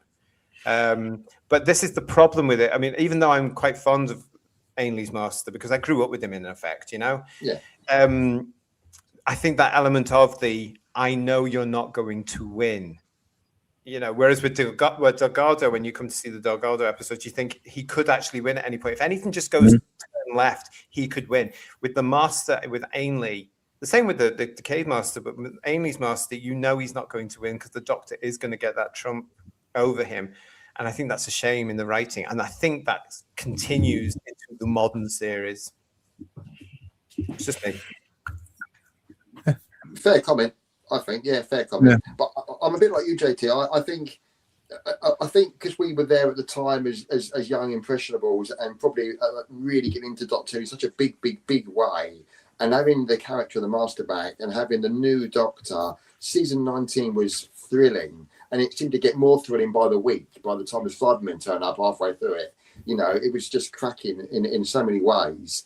And I was well on board with the Master by then. I loved waiting for it to see if he'd pop up. And because we all knew by now that give it 2 or 3 stories, and the likelihood he would pop up in something. Yes. So, and he usually did, didn't he? Obviously in that particular story, looking like some sort of big fat kind of like Oriental chanting mad guy in prehistoric. Oh, you've just ruined it for loads of people now. Can't do that. I love Time Flight. I wouldn't even went against it, but I just the various disguises that he would turn up in various stories was always interesting. But as a kid, I never really noticed it. I just kind of thinking, could that be the Master? Who is that going to be the Master? I remember thinking the Master was going to be in Kinder, but it wasn't. He wasn't. So. Did you really? Delgado would just put glasses on, wouldn't he? Like when he played Reverend Magister, he would just put a pair of glasses on or whatever, or and people. It's a bit like Clark Kent. People were, yeah. But there was Ainley's Master. Every now and again, he could just give a look that made you think he could kill you. And there's like in Logopolis, it was pretty much at any time that he could have looked and killed you. But in Mark of the Rani, whereas in the Rani's TARDIS at the end, she's just need him in the crown jewels. Yeah. And he straightens up and he looks at her, and the look that he gives her is cold. Yes. And it's like he's like, my God, and there was a bit at the end of Trial of a Time Lord where he's still in that dream realm with Glitz, And he pulls the gun on Glitz, and Glitz says, "What's that for?" And I thought at that point the Master was going to do Glitz. He was. Oh, he was. I'm convinced. It was just, and Ainley pulled it off. He could do absolute ice cold. And I wish in a way he'd done it more often. But like you say, he went camper and camper as time went on, which was a shame, really. Yeah, and then they got it. I actually think the camp ones come with Mark of the Rani. And of course the Trial of the Time Lord segment, where that bit where he's just sitting there and he's in the Matrix and he said, "I'm enjoying myself immensely." Yes, we can see that, darling. It's all there for you to see. You are enjoying it. It's a shame that the viewers weren't necessarily, but it's a case of like I think for me, Logopolis is the height. Really, I mean, there's some nice little performances in Castrovalva from Anthony. But no, Logopolis for me is the one where I just think this guy, and I like what you're saying there, Ian, about the fact. I absolutely think he was about to just get rid of Glitz. I absolutely believe that, and then changed his mind, thinking I can still use you. But with the Rani, I saw that as well. That and he considers it for that brief couple of however for a Time Lord. He is, and he thinks, "Oh God, I still need you." Yeah. Yeah, I quite like him in Planet of Fire. I think he's quite good in Planet of Fire. Not so much playing the little miniature master, but when he's playing Chameleon, isn't he? And he's playing Chameleon. It's quite an interesting little role. He looks quite decent in the suit, doesn't he? It's quite good. Yeah. But I've got a lot of time for Ainley. I must admit, I've got quite a lot of time. I know very few of his performances as the Master because, as I frequently said, once Tom departed, you did too. Yeah, pretty much. So I don't have that much to base it on. I mean, one thing that always stood out for me was in the Five Doctors. I thought what was very stark for me was there was zero chemistry between him and John Pertwee. Which is interesting as well because the Delgado and the family knew everybody. So John knew, Anthony. Patrick knew Anthony. Tom knew Anthony. Well, it's amazing, really. Maybe they just didn't get that time because it was such a brief interlude. I mean, Peter's Doctor is the foil or to the Master in the Five Doctors, isn't it? Because they've got that ongoing relationship at this point in the series. I mean, it's been freely said, he was more of a pantomime villain, and I think in the Five Doctors that was very much the case. I mean, he was pure pantomime. Yeah, Terence really didn't write it as the Master, did it? He must have just looked at what Anthony had been doing and thought, well, they're going that way. I'll write it that way. I don't know. I have to say, though, I am doing Anthony Ainley down a bit here because I do like him in Logopolis, but a lot of you are saying to us in the chat, and I have to agree with you, his performance in Survival is stunning. This is a deadly Master. This is the Master back where he should be. This is him at the end of his life in the tree. Yes, he is. And this performance is just showing that desperation again. And the chemistry with Sylvester at this point is just, this is amazing. It's very considered here, but I love the way that they brought the early Master back. At this point, George, they've brought him back because he's trying to protect the body. The body's starting to fall to bits. And so his performance actually is contained, and it's older, it's more mature because he hasn't been seen for a couple of years as well at this point. You just go, oh right. I mean, we knew it was coming because John Nathan Turner had to tell us. But had that episode where the Master is revealed at the Survival, that could have been a shock to us all again. Think, oh no, he's back. Good point, man. He had publicity, didn't he, John? He had to have the Doctor Who monthly cover and all this sort of stuff. It's a shame. But that performance is, and then the other performance, guys, that I want to bring up as well, because it would be amiss of me not to mention Destiny of the Doctors, where Anthony is absolutely superb. He's loving every second of this. He's just brilliant in it. Driving that little car around. I know. I certainly think that's, from what I've seen, that's by far and away the best stick-on goatee beard that he's had. But he's great in it. He's really good in that. For me, trying to get, I'm not a gamer in any way, shape, or form, but I missed that though. Too busy into music, so I missed it. So trying to get through Destiny of the Daleks, I found of the Doctor was very, very difficult for me back in the day. But Anthony Ainley was so good. I was like, why didn't you do this sort of thing in the show? Is it on YouTube? Because I must admit, I missed. I extracted the clips from the disc. Not that I'm confessing to that, by the way, but I've got them. I've got them somewhere. I'll see if I can dig them out. But they're on a backup of a backup of a backup going back 25 years. So I'll say I've got the disc somewhere. Is it worth anything, JT? No. Damn. Freshie is with us in the chat saying, firstly, the Brigadier took the Master out well. Nice to see you again. Zap. Absolutely. And then also reminds us that the Master did indeed phone up Colin Baker on Saturday's Superstore. Yeah. Now, that was when Colin was, of course, promoting the Twin Dilemma, which was about to start back in 1984. We had, about 5 weeks before, seen the apparent demise of the Master in Planet of Fire. John had gone back, Nathan Turner had gone back on his idea of killing off the Master for good, decided, no, I can't do that.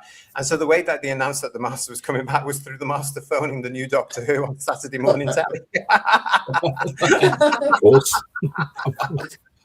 But it worked, didn't it? It worked. It was good. I've got a Cluedo and I want to swap it for a talking Dalek. It's just amazing to me that in Mark of the Rani, the Doctor didn't say, I knew it was going to be you because you phoned me up the other bloody week, didn't you? Because Planet of Fire would have been quite a good ending part for the character, wasn't it? It did seem quite final at the time. I did think, well, that is probably him done for after that, but I was wrong. Well, we were told it was going to be the final end of the Master, wasn't it? To the point where there's even that line, which is, would you do this to your own, you know? I mean, but John, well, he doubted himself, didn't he? He said, I can't do that. And, I mean, the Rani was coming into it at this point, wasn't she? The obvious successor. Yeah. It could have ended it on Planet of Fire, couldn't it? It could have. It had all the makings of an ending. But like the chat is saying, in Survival, he does really have a renaissance, doesn't he? It's a very good performance, isn't it? I think in Survival, it is. Well, Bill Ari is saying to us that in Survival, Ainley was allowed to play the Master the way he wanted to play the Master, and it made a massive difference. The scene in the suburban sitting room where he's fighting the change is very powerful. Anthony really shows his acting chops in Survival, George. It is a good performance. It's a considered performance. It's very, very measured in the fact that he knows his Master is in real danger. I seem to remember hearing it one time. I don't know if this is fact or not. You could probably verify it, JT, that there was a big rift between Anthony Ainley and John Nathan Turner, and that's why he stayed out of the programme for a while. I mean, it's all alleged, but there was... Yeah, it's all alleged, but yes, apparently there was this falling out, showbizy falling out, and John always said, I felt the Master had had his day, we would kill him off. And then because something happened around about the time, it's alleged, so there was something that went on, and time healed basically, and you know. But again, Survival is so important because it's the Doctor and the Master at the end of the series. Perfect, absolutely perfect ending. That's it. You know, because when you think about it, we went through 15 years of the show not on, and we had that beautiful ending where the two of them are still out there. You know, and you know, had it not come back, I mean, we lived with it for 15 years. Perfect. You know, absolutely. Lex is saying to us, in the Rani episode, the Master was in the Scarecrow costume as the Master appears. And first I have, the line was, first I have a death to arrange. A beautiful line, well delivered by Anthony in that one as well. But not the strongest Master episode, which is why I didn't choose it for this series that we're doing. If you don't know, if you haven't seen, up on the channel for you now as part of our Master of the Universe season, we are going to be looking at on Saturday, The Mind of Evil. Then we're jumping to The Deadly Assassin, and then we're going to Time Flight, and then a Who's Views crossover as our 60th anniversary of the Cybermen meets Master of the Universe as we go to Peter Capaldi's Death in Other Time and the Death. We're going to be coming to that in a minute, I think, everybody. I'm really looking forward. Talking of Anthony Ainley, it always reminds me and makes me laugh, the element from Matthew Waterhouse's Blue Box Boy book. Try saying that when you're pissed. And he says how he would sometimes Matthew would sometimes kip in his dressing room at the BBC, and he recommended Anthony Ainley try it, and he did, and he couldn't get a wink of sleep, and he was absolutely knackered the next day. It always makes me chuckle. Yeah, wouldn't be allowed today, I tell you. Wouldn't be allowed today. Wasn't Anthony independently wealthy, wasn't he? And just done it. He just, yes. as far as I remember, he just done it for something to do. He didn't need the money, did he? He just done it because he enjoyed the character. He loved the Master. Yeah. Yeah. Both Peter Davison and Colin Baker say to this very day at convention appearances, Anthony would have played the Master quite happily every single year to this very day. He would have still been churned out in his bath chair at this particular point to do the Master, because he loved it. You know, he loved the Master. He loved being the children second guessing him when they saw him. You know, he loved that. And yeah, I mean, it's nobody in a wheelchair could possibly be evil. Oh no, I'm sorry about that. We do have to, even though we've discussed this particular Master, we do have to shout out at this point, of course, during the show, to Eric Roberts, who changed the character of the Master completely, as we've discussed during our 8 at 30 season for the TV movie. I appreciate this version of the Master more now than I ever did back in 1996, and that's probably me growing older. But he's really dangerous, isn't he, the Master, at this particular point? It's a long, long time since I watched the TV movie, but my memories are just playing him as a straight-up psychotic, just turned him into a 2D character. And when he appeared in the Time Lord robes, I just thought he was going to burst into sweet transvestite. He dresses up the occasion, of all accounts. Well, I'm getting more Kiss Me Kate vibes, to be honest. I'm thinking I come to a wife at Welfley and Padua. You know, we were saying, George, on our costume, isn't it? It's a good costume. It is. It is the Time Lord costume. Yeah. Come on, you know, that is Tim Curry. Oh yeah, the Master we never had. Yeah. Oh yeah. I mean, I'd much rather have Eric Roberts' costume than the ridiculous, you know, Busby Berkeley Cybermen. That. Oh, dear God, yeah. Sorry. No. Sorry, Ian. Yeah, we're going to be coming to that very shortly. We won't spend too much time on Eric Roberts' Master, but we know now, as we discovered during our celebrations of 8 at 30, he loved the Master. He wanted to play it a certain way, and by goodness, he did. And he wanted to make it a sort of beefed up Master. He's there, and he is the Master in Doctor Who, and to this day he's still around. He's at conventions. He's loving it. Apparently, Big Finish have got a series going with Eric Roberts as well, called, well, uniquely Master. So yeah, I mean, you know, where do they get their ideas? I just no idea. Us, I think, just a bottomless pit of innovation, isn't it? I don't know what he's like on those because I've never heard him. So, but he's there. He was there. So that was, of course, Eric Roberts comes in as the Master in 1996. We know now as well that particular Master would have changed again had that version of the Doctor Who gone on to a series. So we know that, but wasn't seen forever. And then the 2005 thing rolls back, and it comes round, and the reboot comes in. And during that first series in the 2005, it's established that all the Time Lords have been exterminated. They are gone. They've been eliminated by this off camera, as it should be, massive time war. And that's when all the fandom went, what? Or was that just me?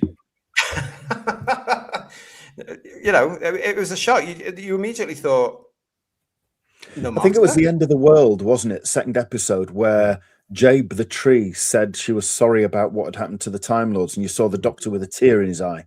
I think that's where you sort of like really something drove home that something big had gone off there.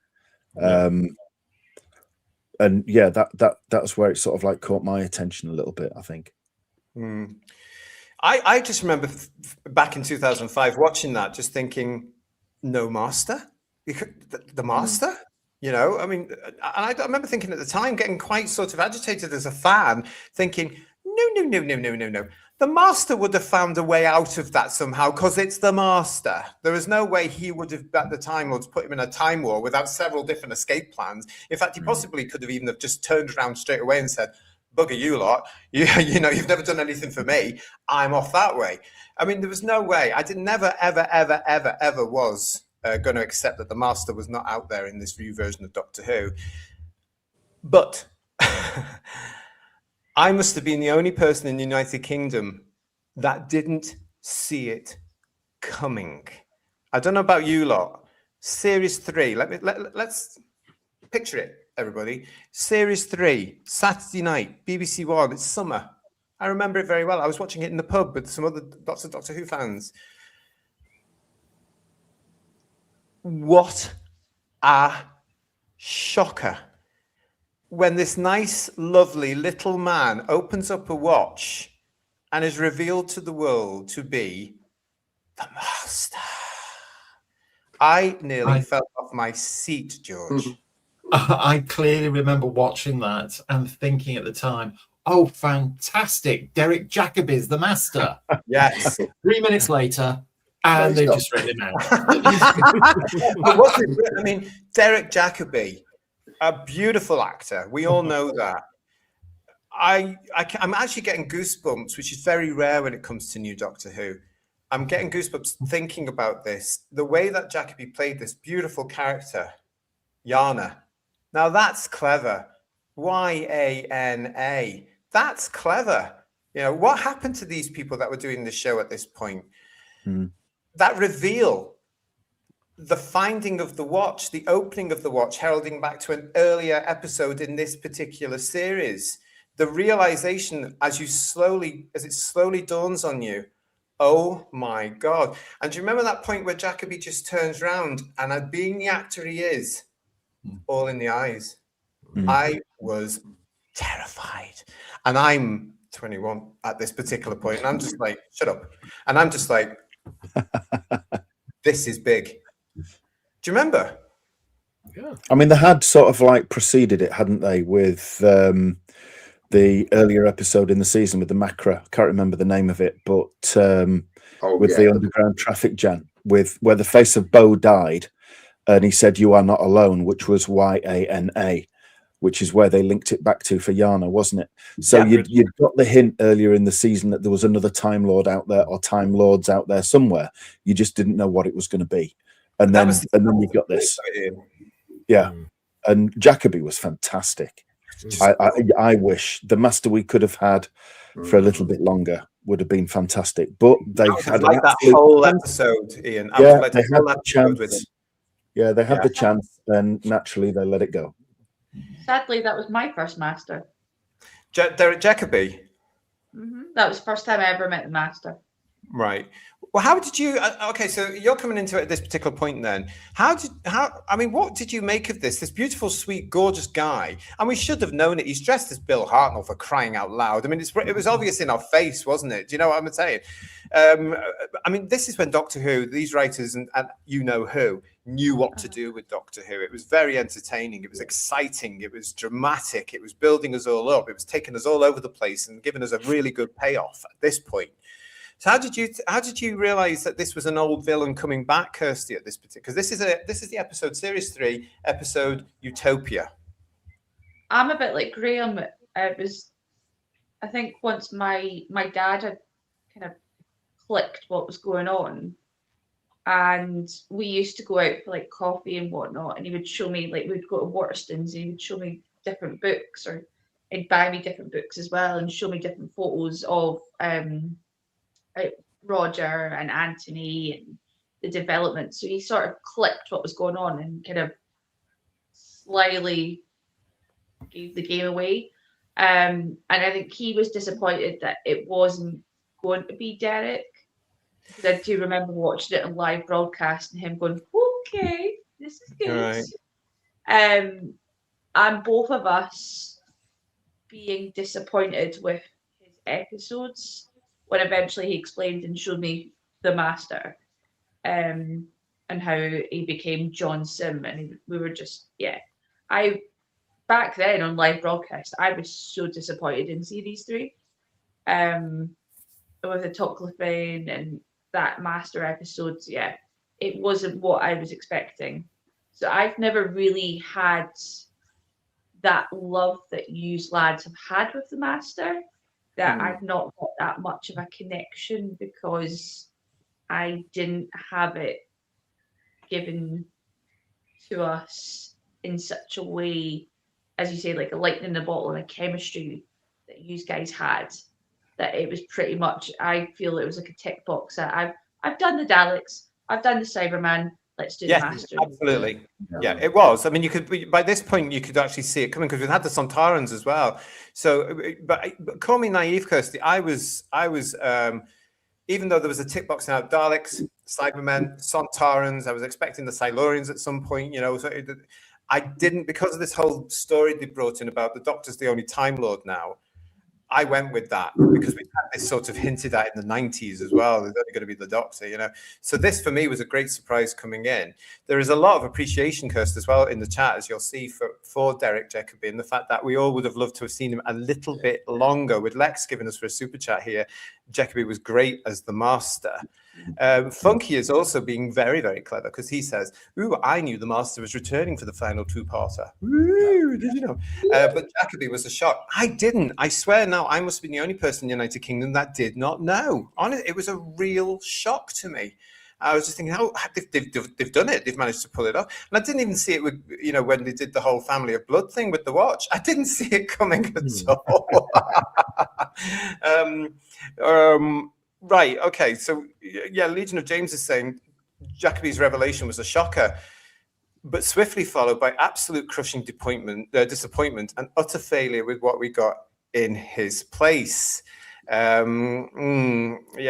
Curious Case is saying to us, the ferocity of Sir Derek sent a chill down my spine when he closes in on his assistant, his innocent assistant, was pure horror.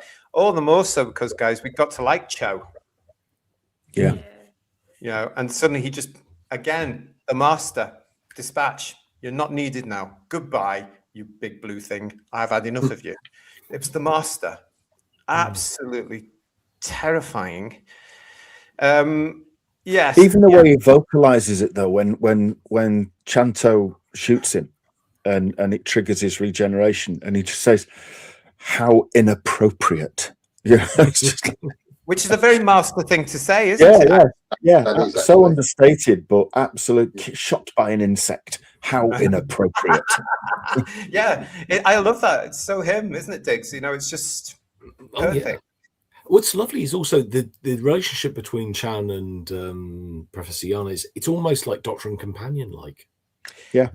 Again, I didn't see that. I see it now in hindsight, but I didn't see it at the time. You know, duh. No, but it's. I mean, that's really good. I mean, it was back in the days when the show did good stuff. It was fun. We kept watching. We enjoyed it. You know, they hadn't taken the thing we loved, chucked it out of a window, and then set it fire to the remains. I mean, Yeah. Mark A. Wright, Jacobi would have rivaled Delgado had he stayed, no doubt about it. And to have a few episodes with Derek Jacobi as the Master. But doesn't that go all the way back and just praise Roger Delgado even more? Because you had an actor that could rival him, and it was somebody like Derek Jacobi. You're not talking any old good actor here. You're talking one of the best actors this country has ever produced, ever. Is the rival to Delgado. I mean, that speaks volumes for Delgado to me as well. Yeah, it does. Yeah, and Derek Jacobi, I mean, he can turn his hand to anything. I loved him in Vicious, which was an ITV comedy several years back now again, where he was playing opposite Ian McKellen as two old queens who were bitches of the universe, and they were fabulous together. And there are lots of Doctor Who references in it as well. Yes, there is. And they love playing them, don't they? Yeah. They have. I mean, I love that series, and I got slated by people around me, but I was thinking it's Ian McKellen and Derek Jacobi playing two old queens. They know how to do that. This is brilliant. Have you guys seen him in Love Is the Devil? Yes, Bacon. Yes, with Daniel Craig. Yeah. Oh. To me, he's always like Claudius. He's just wonderful. That whole series is magnificent, isn't it? But he's amazing in it. He really is such a good I mean, and he was obviously an awful lot younger back then, wasn't he? But what a performance! There's even by their own standards, there's a very dark episode of Inside Number 9, which he guests on, where he sells his soul to the devil, and he's fantastic in that. Oh, that sounds spooky. Mm. It's just a Cadfael. I mean, Derek Jacobi is one of that generation of actors. They're the last of they are the last great character actors. We don't see anything like that again. Well, it's very rare. I would put Matt Smith in something similar because he's a beautiful character actor. I can't think of anybody else at this moment in time, though. That's the problem. What we got? Oh, Gavin Graham with us. A story full of great, beautiful moments. But there's RTD plucking extreme dates out of the air again. 4 billion years, 200,000, and now uncertain trillions. Yeah. Yeah. Okay. So a lot of you loving. This is where it goes all pear-shaped, because a lot of you are loving the Derek Jacobi version. And then it comes to you lot and Kirsty's side there, it goes downhill with this version, because this, of course, is John Sim, who becomes the David Tennant master. Yeah, okay, this is typical RTT bad guy, isn't it? Oh, God, yeah. I couldn't see anything of the master in the character at all. No, this is just him trying to be the Joker. It's trying to be a Marvel. It's trying to emulate nothing Doctor Who. You don't need to copy the character, but just do your research and go research to it. I hated him in his series 3 and the ending with the Tocliffe and the sound of drums and Harold Saxon. I hated him at the Christmas special. Yeah, I wish I'd had something like what you guys had with some sort of epic master and a chemistry with like John Pertwee and Roger in some sort of way. But this is just, yeah, not the master. And it's a disappointment as well, because Johnson is such a good actor. He's come off the back of doing Life on Mars, and he's done other bits and bobs and done stuff like Max Beasley. Yeah, it's just, it's a disappointment. Yeah, they went for the lowest common denominator, didn't they? They just said, "Oh no, let's not build a character. Let's just make him insane, because that's easy. Yeah. Just play it like he's mad." And the master was not mad. You look back at Delgado, he was not mad. Pratt's master was not mad. You know, Beavers and Ainley were not mad. I mean, they were mildly annoyed at times what the Doctor did, but they weren't mad / insane. No. Whereas it was just cheap and easy. It was sloppy. It takes agency away from the character. Yeah, we believe Delgado's master is a suave, intelligent, manipulative evil. Likewise, Beavers, and likewise to an extent, Ainley, certainly in Logopolis, he causes the Fourth Doctor to regenerate. So he's, he has gravity, he has threat, and I mean, I couldn't get over Dobby the House Doctor at the end of season 3 of the new season, and people praying the Doctor out of a cage. Yeah. And oh God, that's terrible. The John Sim episodes that I have seen, I doubt I've seen them all. As you said, Kirsty, Johnson, very, very talented actor, but he was the master in name only. As you said, Ian, he was a one-trick pony. And that's down to the writing. And that's a shame. The whole resurrecting the master with prayer kind of thing, or pseudo prayer, was just RTD demonstrating his hatred for religion again, which he was doing all the way back with Second Coming. I mean, show some balls, mate. Do it about organized Islam. I bet you won't. But there we are. We've got this from Bill Ari saying to us, there's a Doctor Who Confidential where Sim turns to the camera and says, "I hope the viewers understand I'm playing the role exactly as I've been told to. Don't blame me." Yeah, I hadn't seen that. I'd never seen that. So that's news to me, because I was not impressed with Doctor Who Confidential. I thought it was just silly, tacky television. So I never really got into it. So thanks for that, Bill. And Curious Case saying, if Sim, who is a very good actor, had played it quite very subdued, he could have carried it off. Unfortunately, they went in the complete opposite direction. Well, as we've just been told there, we've got to blame the showrunner. There was a bit when he was supposed on to be the a phone. fan of the program, isn't he? He's supposed to understand more than anybody that Delgado, Ainley, Pratt, and Beavers didn't play anything like that, and I just can't see anything in it. What was he thinking of?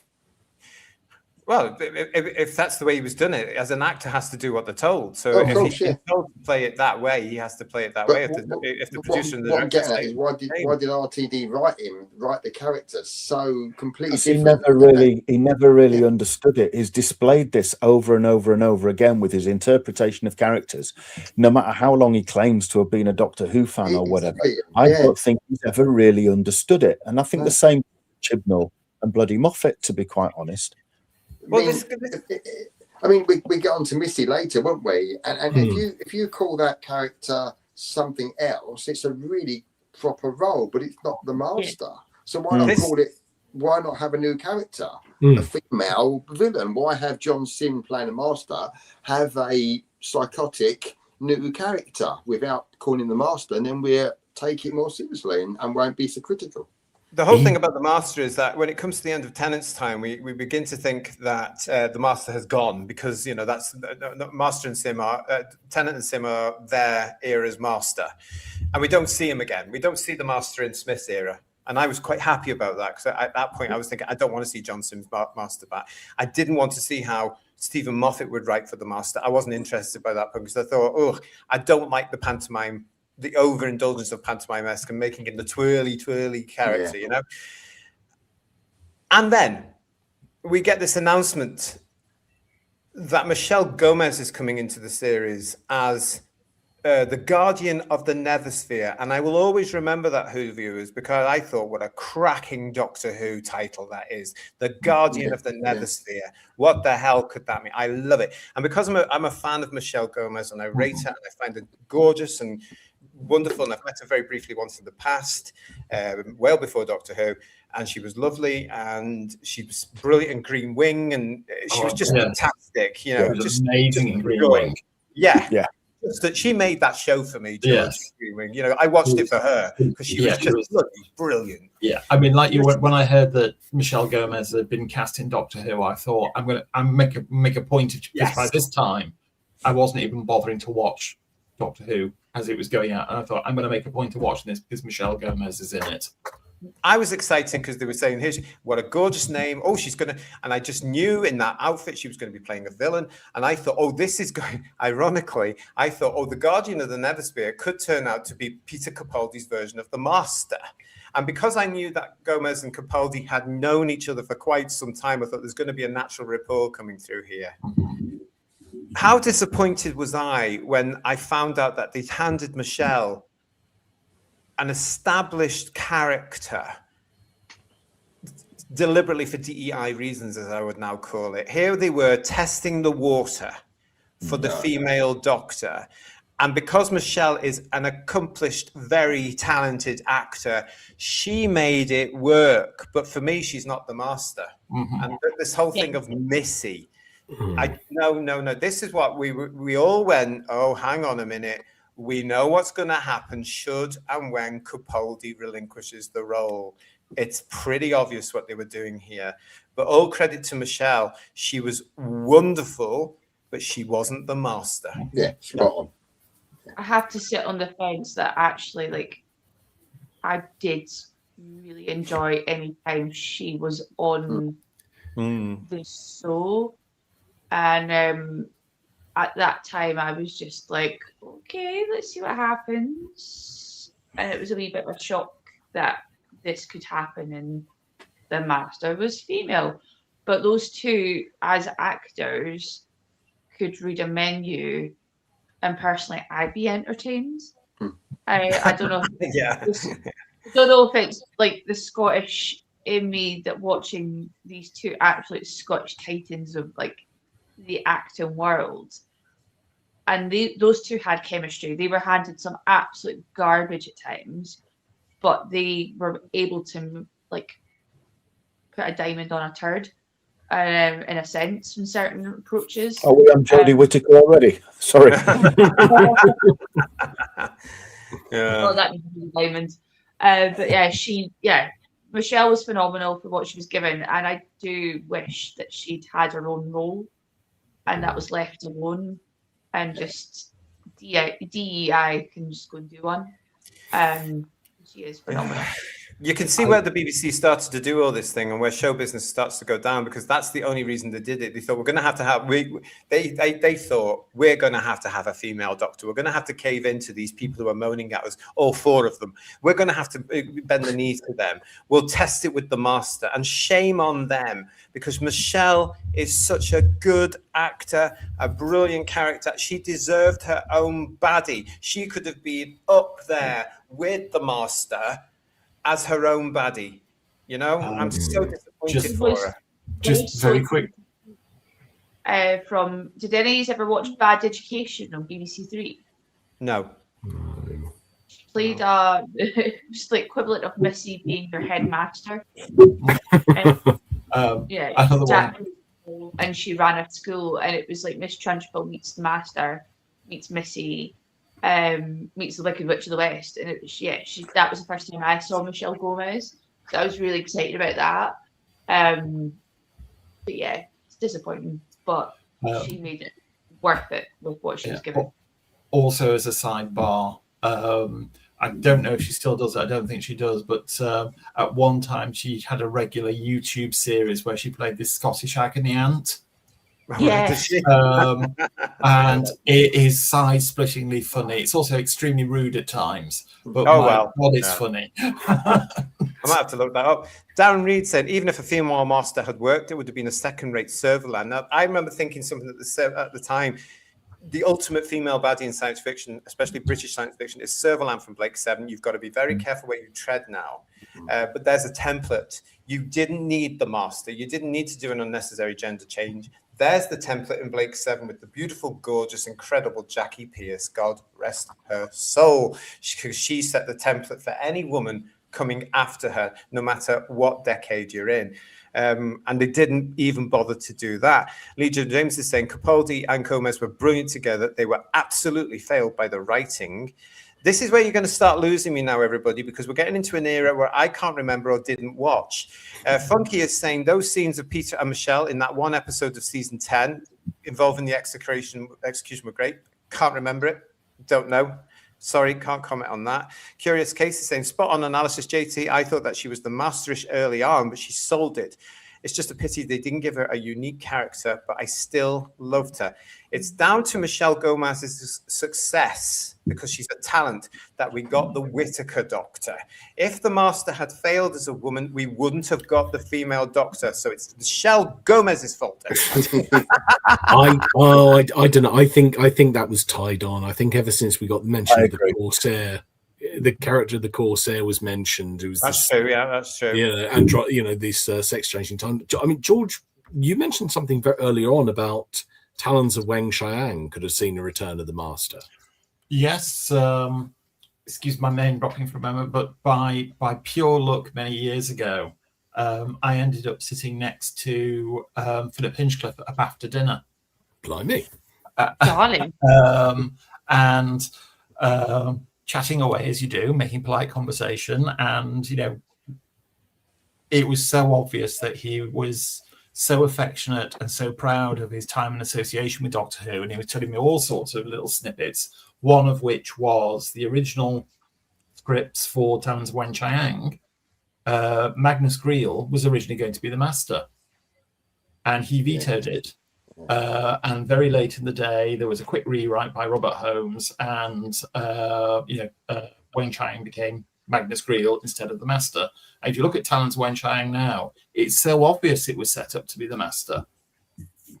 But it was a very short period after Deadly Assassin, though, wasn't it? Was it 3 stories? Yes. So Philip Hinchcliffe said that was the reason why he nixed it, that he felt he was shortchanging the viewers, the regular viewers, by bringing the same monster back.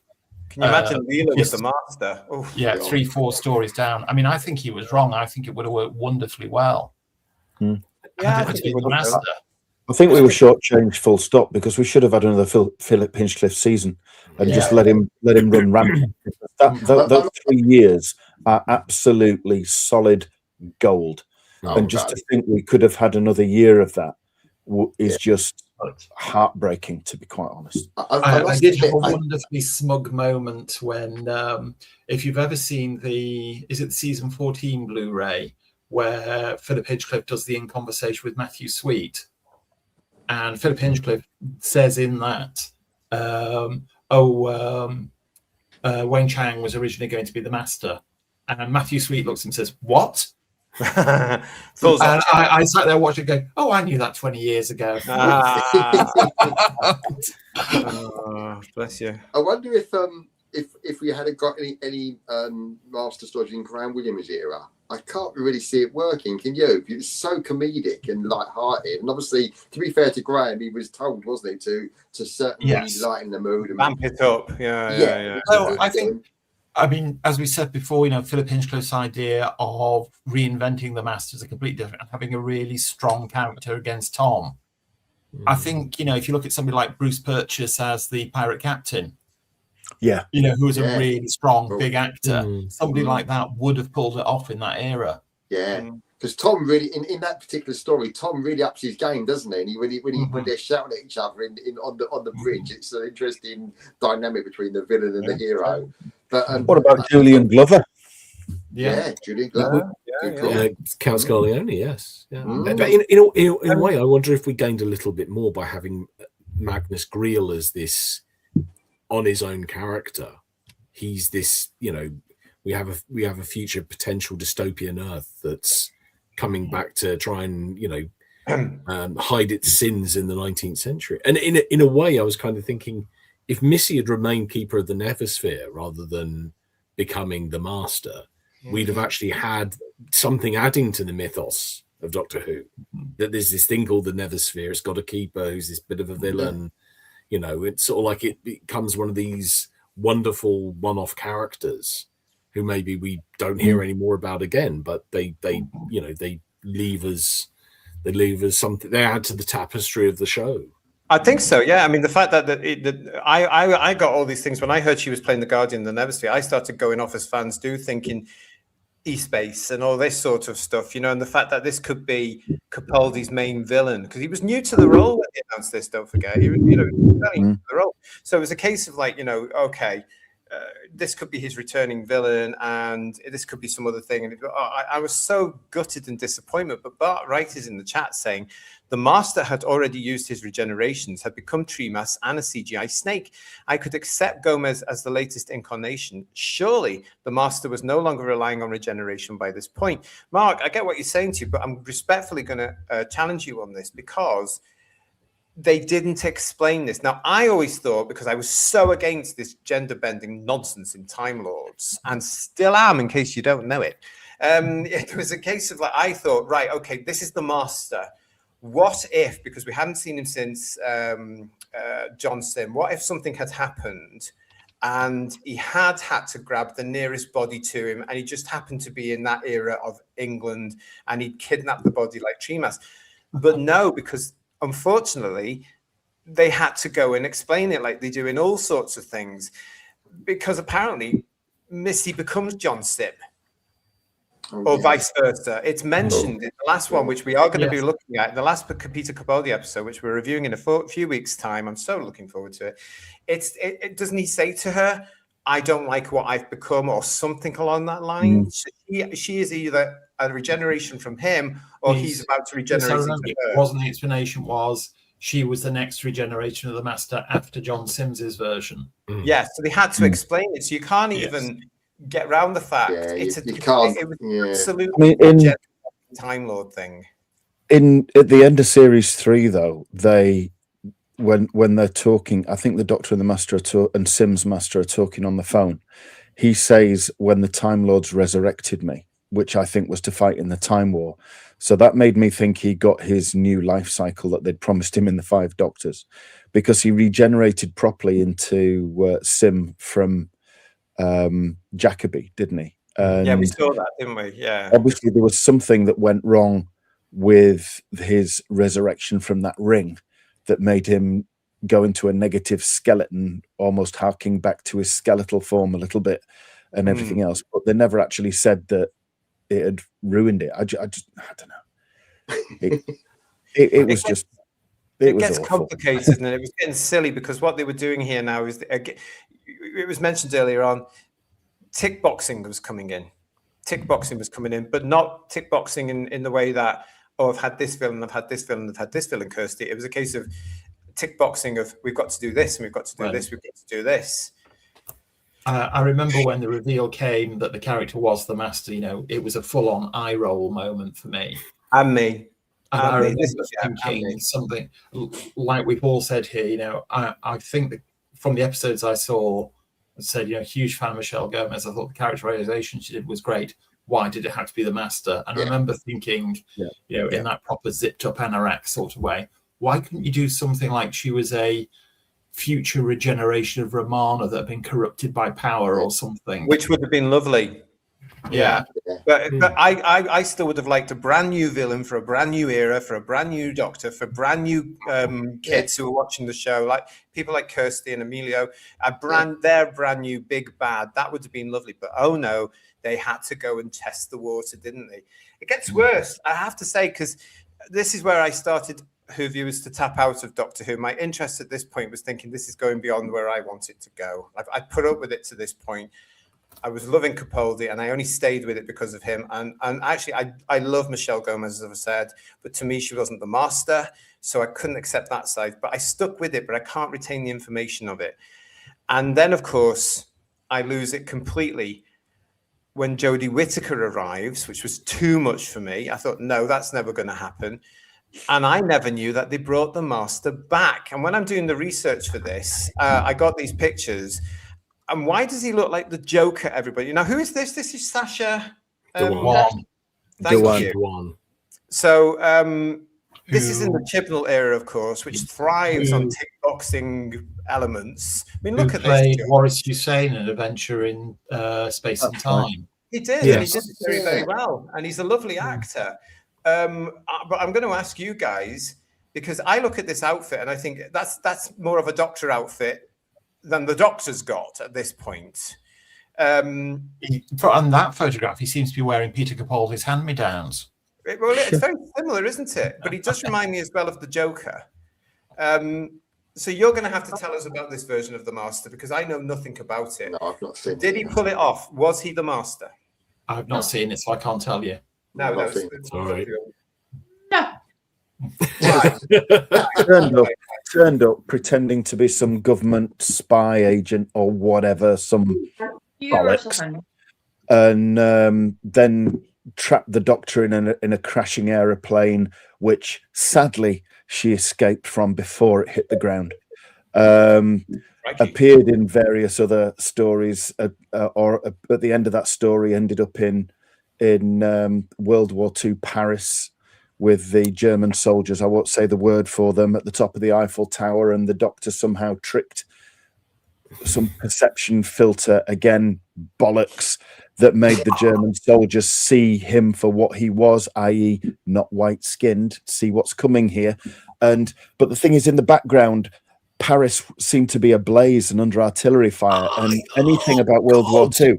Paris was untouched in World War II. There was an agreement they would not bomb Paris in World War II, but there it was in flames, and appeared right at the very end as Rasputin doing the full Boney M dance with Cybermen and Daleks standing there, and at one point the Cybermen and the Daleks look at each other as he does this crap, and it was just absolute parody, but it was a parody of an already steaming pile of shit.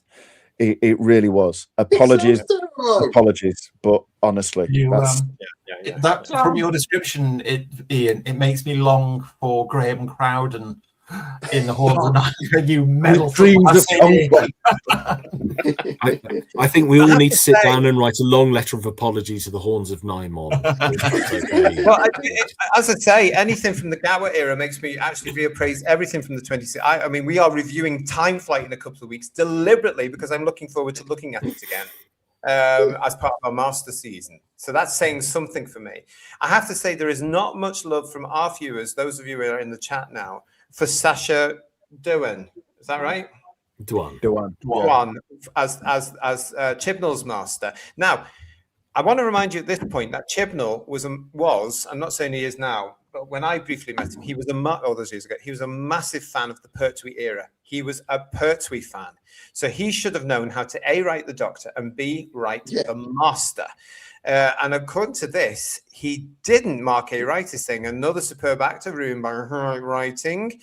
I think, says Derek Hart, he played it quite well, but he's no Ainley or Delgado. A lot of you saying that he was very, very, very over the top.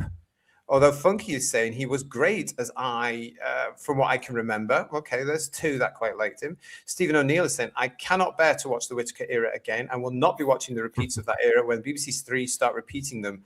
Okay, I mean, that's very brave of them. That's trying to get desperate ratings for it, isn't it? Because who's going to watch that? I can't watch any of the new stuff. I'd rather watch the old stuff. Dan Reed is saying, sorry, not Sasha. Yeah, okay. Oh, that's for somebody said before. Okay, so, I mean, Kirsty, what for you made it not the Master? For Sasha Derwan, it was the aeroplane. And just that scene, I think he was either like in a code name that he was living in Timbuktu or something like that, and they were besties, and she came to visit him for help or something like that. And then all I remember is then the aeroplane. I tried to block this out as much as I can. His house was the TARDIS, wasn't it? His TARDIS, wasn't it? What? He's his like living in the outback or whatever. Yeah. He had a house.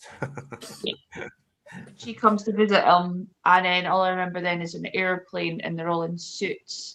And I think Lenny Henry's in that episode. I really could not give a flying.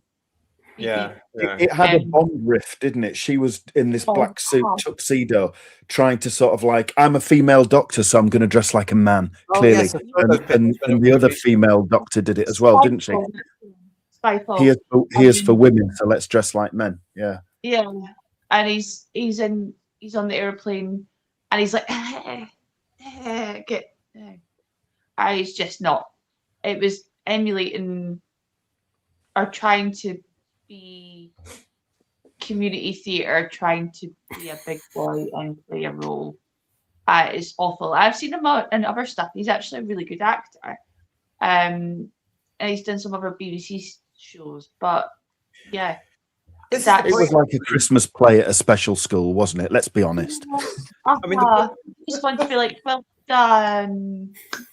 The point you've just made there, Kirsty, is he is a lovely actor. I have seen him and stuff. He's a nice actor. I wouldn't say he's a brilliant actor personally, but I say he's a nice actor. Yeah. He can do it. But why with him being an actor that's capable? Was it the scripts that's made him play this as a very over-the-top pantomime villain, or was it his choice, do you think? Maybe both. Right. I think at that period of time, which we are still in, I think it's taking elements of a certain orange man bad, a certain this man bad. I see, right. All men bad. And sort of that all men are bad people and off the rocker sort of thing. And maybe a collaboration that the four people that really enjoyed the Jodie Whittaker of that approach that have blue hair, that they're probably going to be like, that's the bad man. So is it established where this master comes from? Is this after Missy or before or completely, do you know where it is in the chronology at this point, which for me is not canon? Where does this master come? I really don't care with the chronological.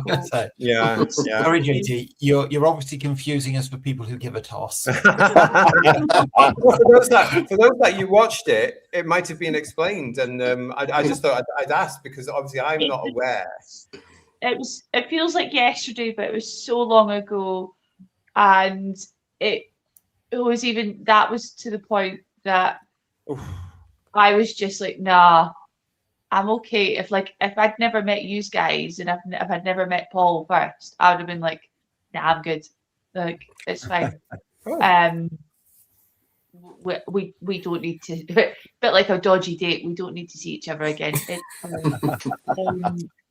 Yeah, like delete, block the number. And even Mr. Lee did the chat, who hadn't grown up with Doctor Who and had found, because we were not in the UK, so he was finding ways for me to watch it, and we were watching it, and even he was just like, nah, don't know what don't know why do you enjoy this? And I had to be like, sorry. It's of interest as well, isn't it, that this is this Sacha Dhawan alleged version of the Master from this particular era of alleged Doctor Who is the last one. We never got to see him, thank goodness, with Gatwa, because the Master would have just made Gatwa cry, and then he would have shrunk him, quite frankly, very, very quickly. He would have dispatched that particular mincing ninny of the Doctor very quickly. Like Paul's Drag Race, that they'd be like, "Oh, I'm going to read you to Phil." That's what would have happened. Yeah. But so as far as we're concerned now, as the series goes off air, the Master is out there. I just hope that if any future generations bring the Master back, they make him the Master again, because the modern series didn't, or the reboot version of the series, for me, didn't really do him justice as a character. And that's just me, really. Darren Reed is saying here, he's in this, is he? Dhawan reveled in telling Jodie all about her timeless child past, and at that point, after 39 years as a fan, I left the televised. Oh, so the Master mixed up in all that crap. The Master had gone to Gallifrey and killed all the Time Lords, all of them. Their bodies were decomposing in some room, the Panopticon, I think. And he took the Cybermen there and he said, there's all the Time Lord body parts, go and cybertize them. So they all went and converted the corpses of the Time Lords into talked about them in our Cyber show, didn't we? And then they could regenerate if they got killed, you see. And that doesn't make any sense. But he had unfiltered access to the Matrix, and he supposedly got all this history of the Doctor that was actually a timeless child who was an Asian baby that was found at some portal at some other part, and gave Tecteun the story of whatever the bloody hell it was. Yeah. I don't know what Tecteun is. George, bless you, my child. I am so sorry that we've had to traumatize you with this. Absolutely. I'm just rooting my desk drawer to find a pair of scissors to stab myself. Yeah, no, it looks like for me. It looks like for me that the modern series didn't treat the Master very well. That's my whole point. We won't be looking at the Master when it comes to the Whittaker era, because Whose Views does not look at anything after Capaldi, because I will not watch it. That's the end of it. There's no discussion. We are not going to do it. But we will be looking at the one that brings Missy together with the John Sim Master, as I say, for Capaldi's World Enough and Time and the Doctor Falls as the last one in this, which also crosses over with our Cyberman at 60 celebrations. I want to go through a couple of other things here as well. There are a couple of you I know in the chat, but hands up in the chat, who knew that Derek Jacobi in the series 3 of Doctor Who was actually having a second go at the Master? Oh, of course. Derek Jacobi, of course, made his debut as the Master in the 2003 animation alongside Richard E. Grant as the then 9th Doctor in The Scream of the Shelker. Yes, there he is. And he was good in that as well. We're very much riffing on Roger Delgado there. Yeah, they were. They absolutely were. Because it was a known look, wasn't it, of how the Master should look. But I can't stand The Scream of the Shulker, and one day we'll review it. George Michael. Opinions. I've never seen it. Well, it's awful. By today's standards, it's awful. It's terrible. The story, not that brilliant. Back in 2003, this was the new Doctor Who, because we were going to be told you're getting this sort of animation thing, and we all went, all right then, and went for it. And then very soon after it was getting released, RTD comes out with, oh no, you're getting a big glittery multi-million-pound real live action thing on BBC One. So this was forgotten. But Derek Jacobi, for me, was the highlight as the Master. Also, going back further than that, we got this. Jonathan Price. Oh, Now, if Paul was here, I'd be saying at this particular point, this is canon. This is canon. Because this is Jonathan Pryce for the podcast, of course, as the Master in The Curse of the Fatal Death, written by Stephen Moffat, with the Master, Rowan Atkinson's Ninth Doctor, another Ninth Doctor, although he quickly gets superseded by all the others, and the Daleks. And of course, this is the point where the Master grows Dalek bumps. Again, something I've not seen in a very long time, but Jonathan Pryce basically just wheeled out his Bond villain character from Tomorrow Never Dies for this, didn't he? Yeah. And why not? You know, a few days. It kind of worked in a way, didn't it? It was fun when we had nothing else. That's all it was. It was like Dimensions in Time. It was just for fun. It was to make money for a charity. In this case, it was. Don't ever give to. So you got that side of stuff. But Jonathan Pryce, had he been given the role of the Master in the full-fledged series, would have come across as a different take. He would have done it completely different. Because again, another good actor. Very good actor. So they're the Masters we got at that point. Oh no, actually, there's a couple of others, isn't there? Because Big Finish started to introduce the Master into their range of Doctor Who audios. We got Geoffrey Beevers, which I'm absolutely fine with that. But then apparently they start to go off and do other things. And I can't comment about those Masters because I don't know them. But apparently there's 6,452 of them. But the one that stands out for me is, of course, the one they don't like. Jimmy Dreyfus. Yes. A lot of time for Mr. Dreyfus. I've only heard clips of his Master, though, but I am quite impressed. And of course, they don't like him because, of course, he has an opinion, and God forbid anybody has one of those.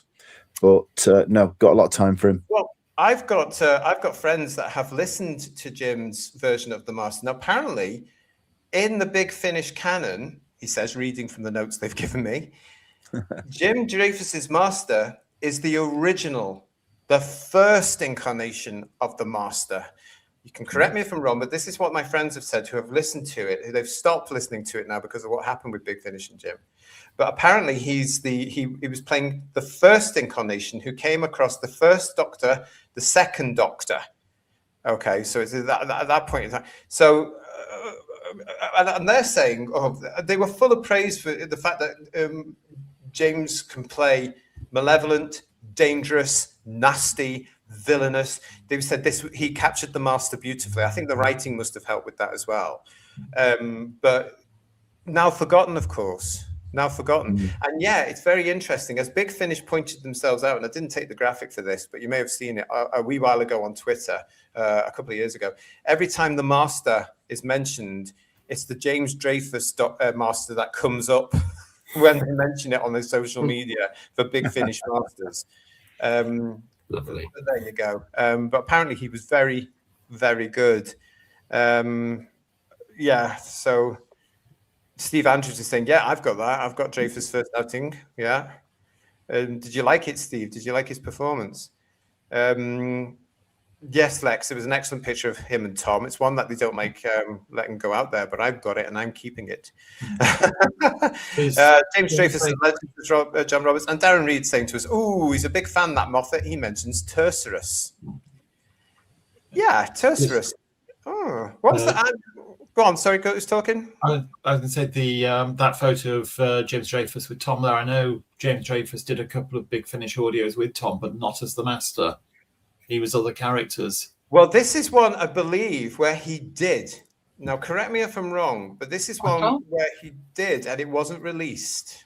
I was going to say, because the only Big Finish that I'm into is the Tom Baker range, and there isn't. I'm just thinking through them. There isn't one with James Dreyfus as the Master. No, Tom did quite a few with Geoffrey Beevers as the Master. Yeah. Well, apparently, I'll have to recheck this, but I do remember hearing Jim say something like he did do one with Tom, hence the picture there, and they never released it. Because I know he's done a couple of ways, played different characters. So basically, this story is like the Big Finish version of Sharda, then. Possibly, and they won't release it. They're never going to release it.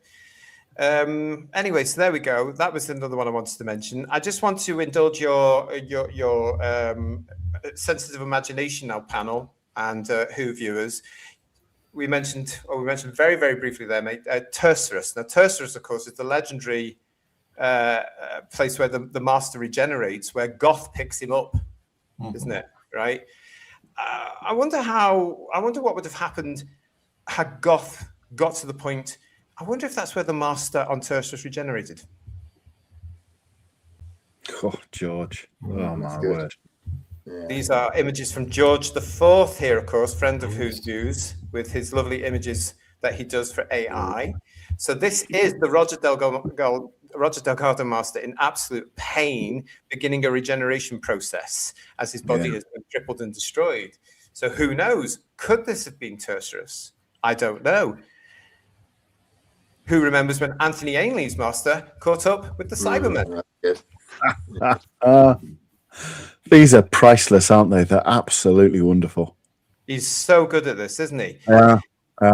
As we all know, the Master had an incredible history with the Daleks. Ooh. Look at that. Yeah. Delgado Master and Planet Daleks. Yeah, isn't it beautiful? That could just be a screenshot from an episode, couldn't it? Couldn't it just say, yeah. And who knows whatever the Master was doing there with the Daleks.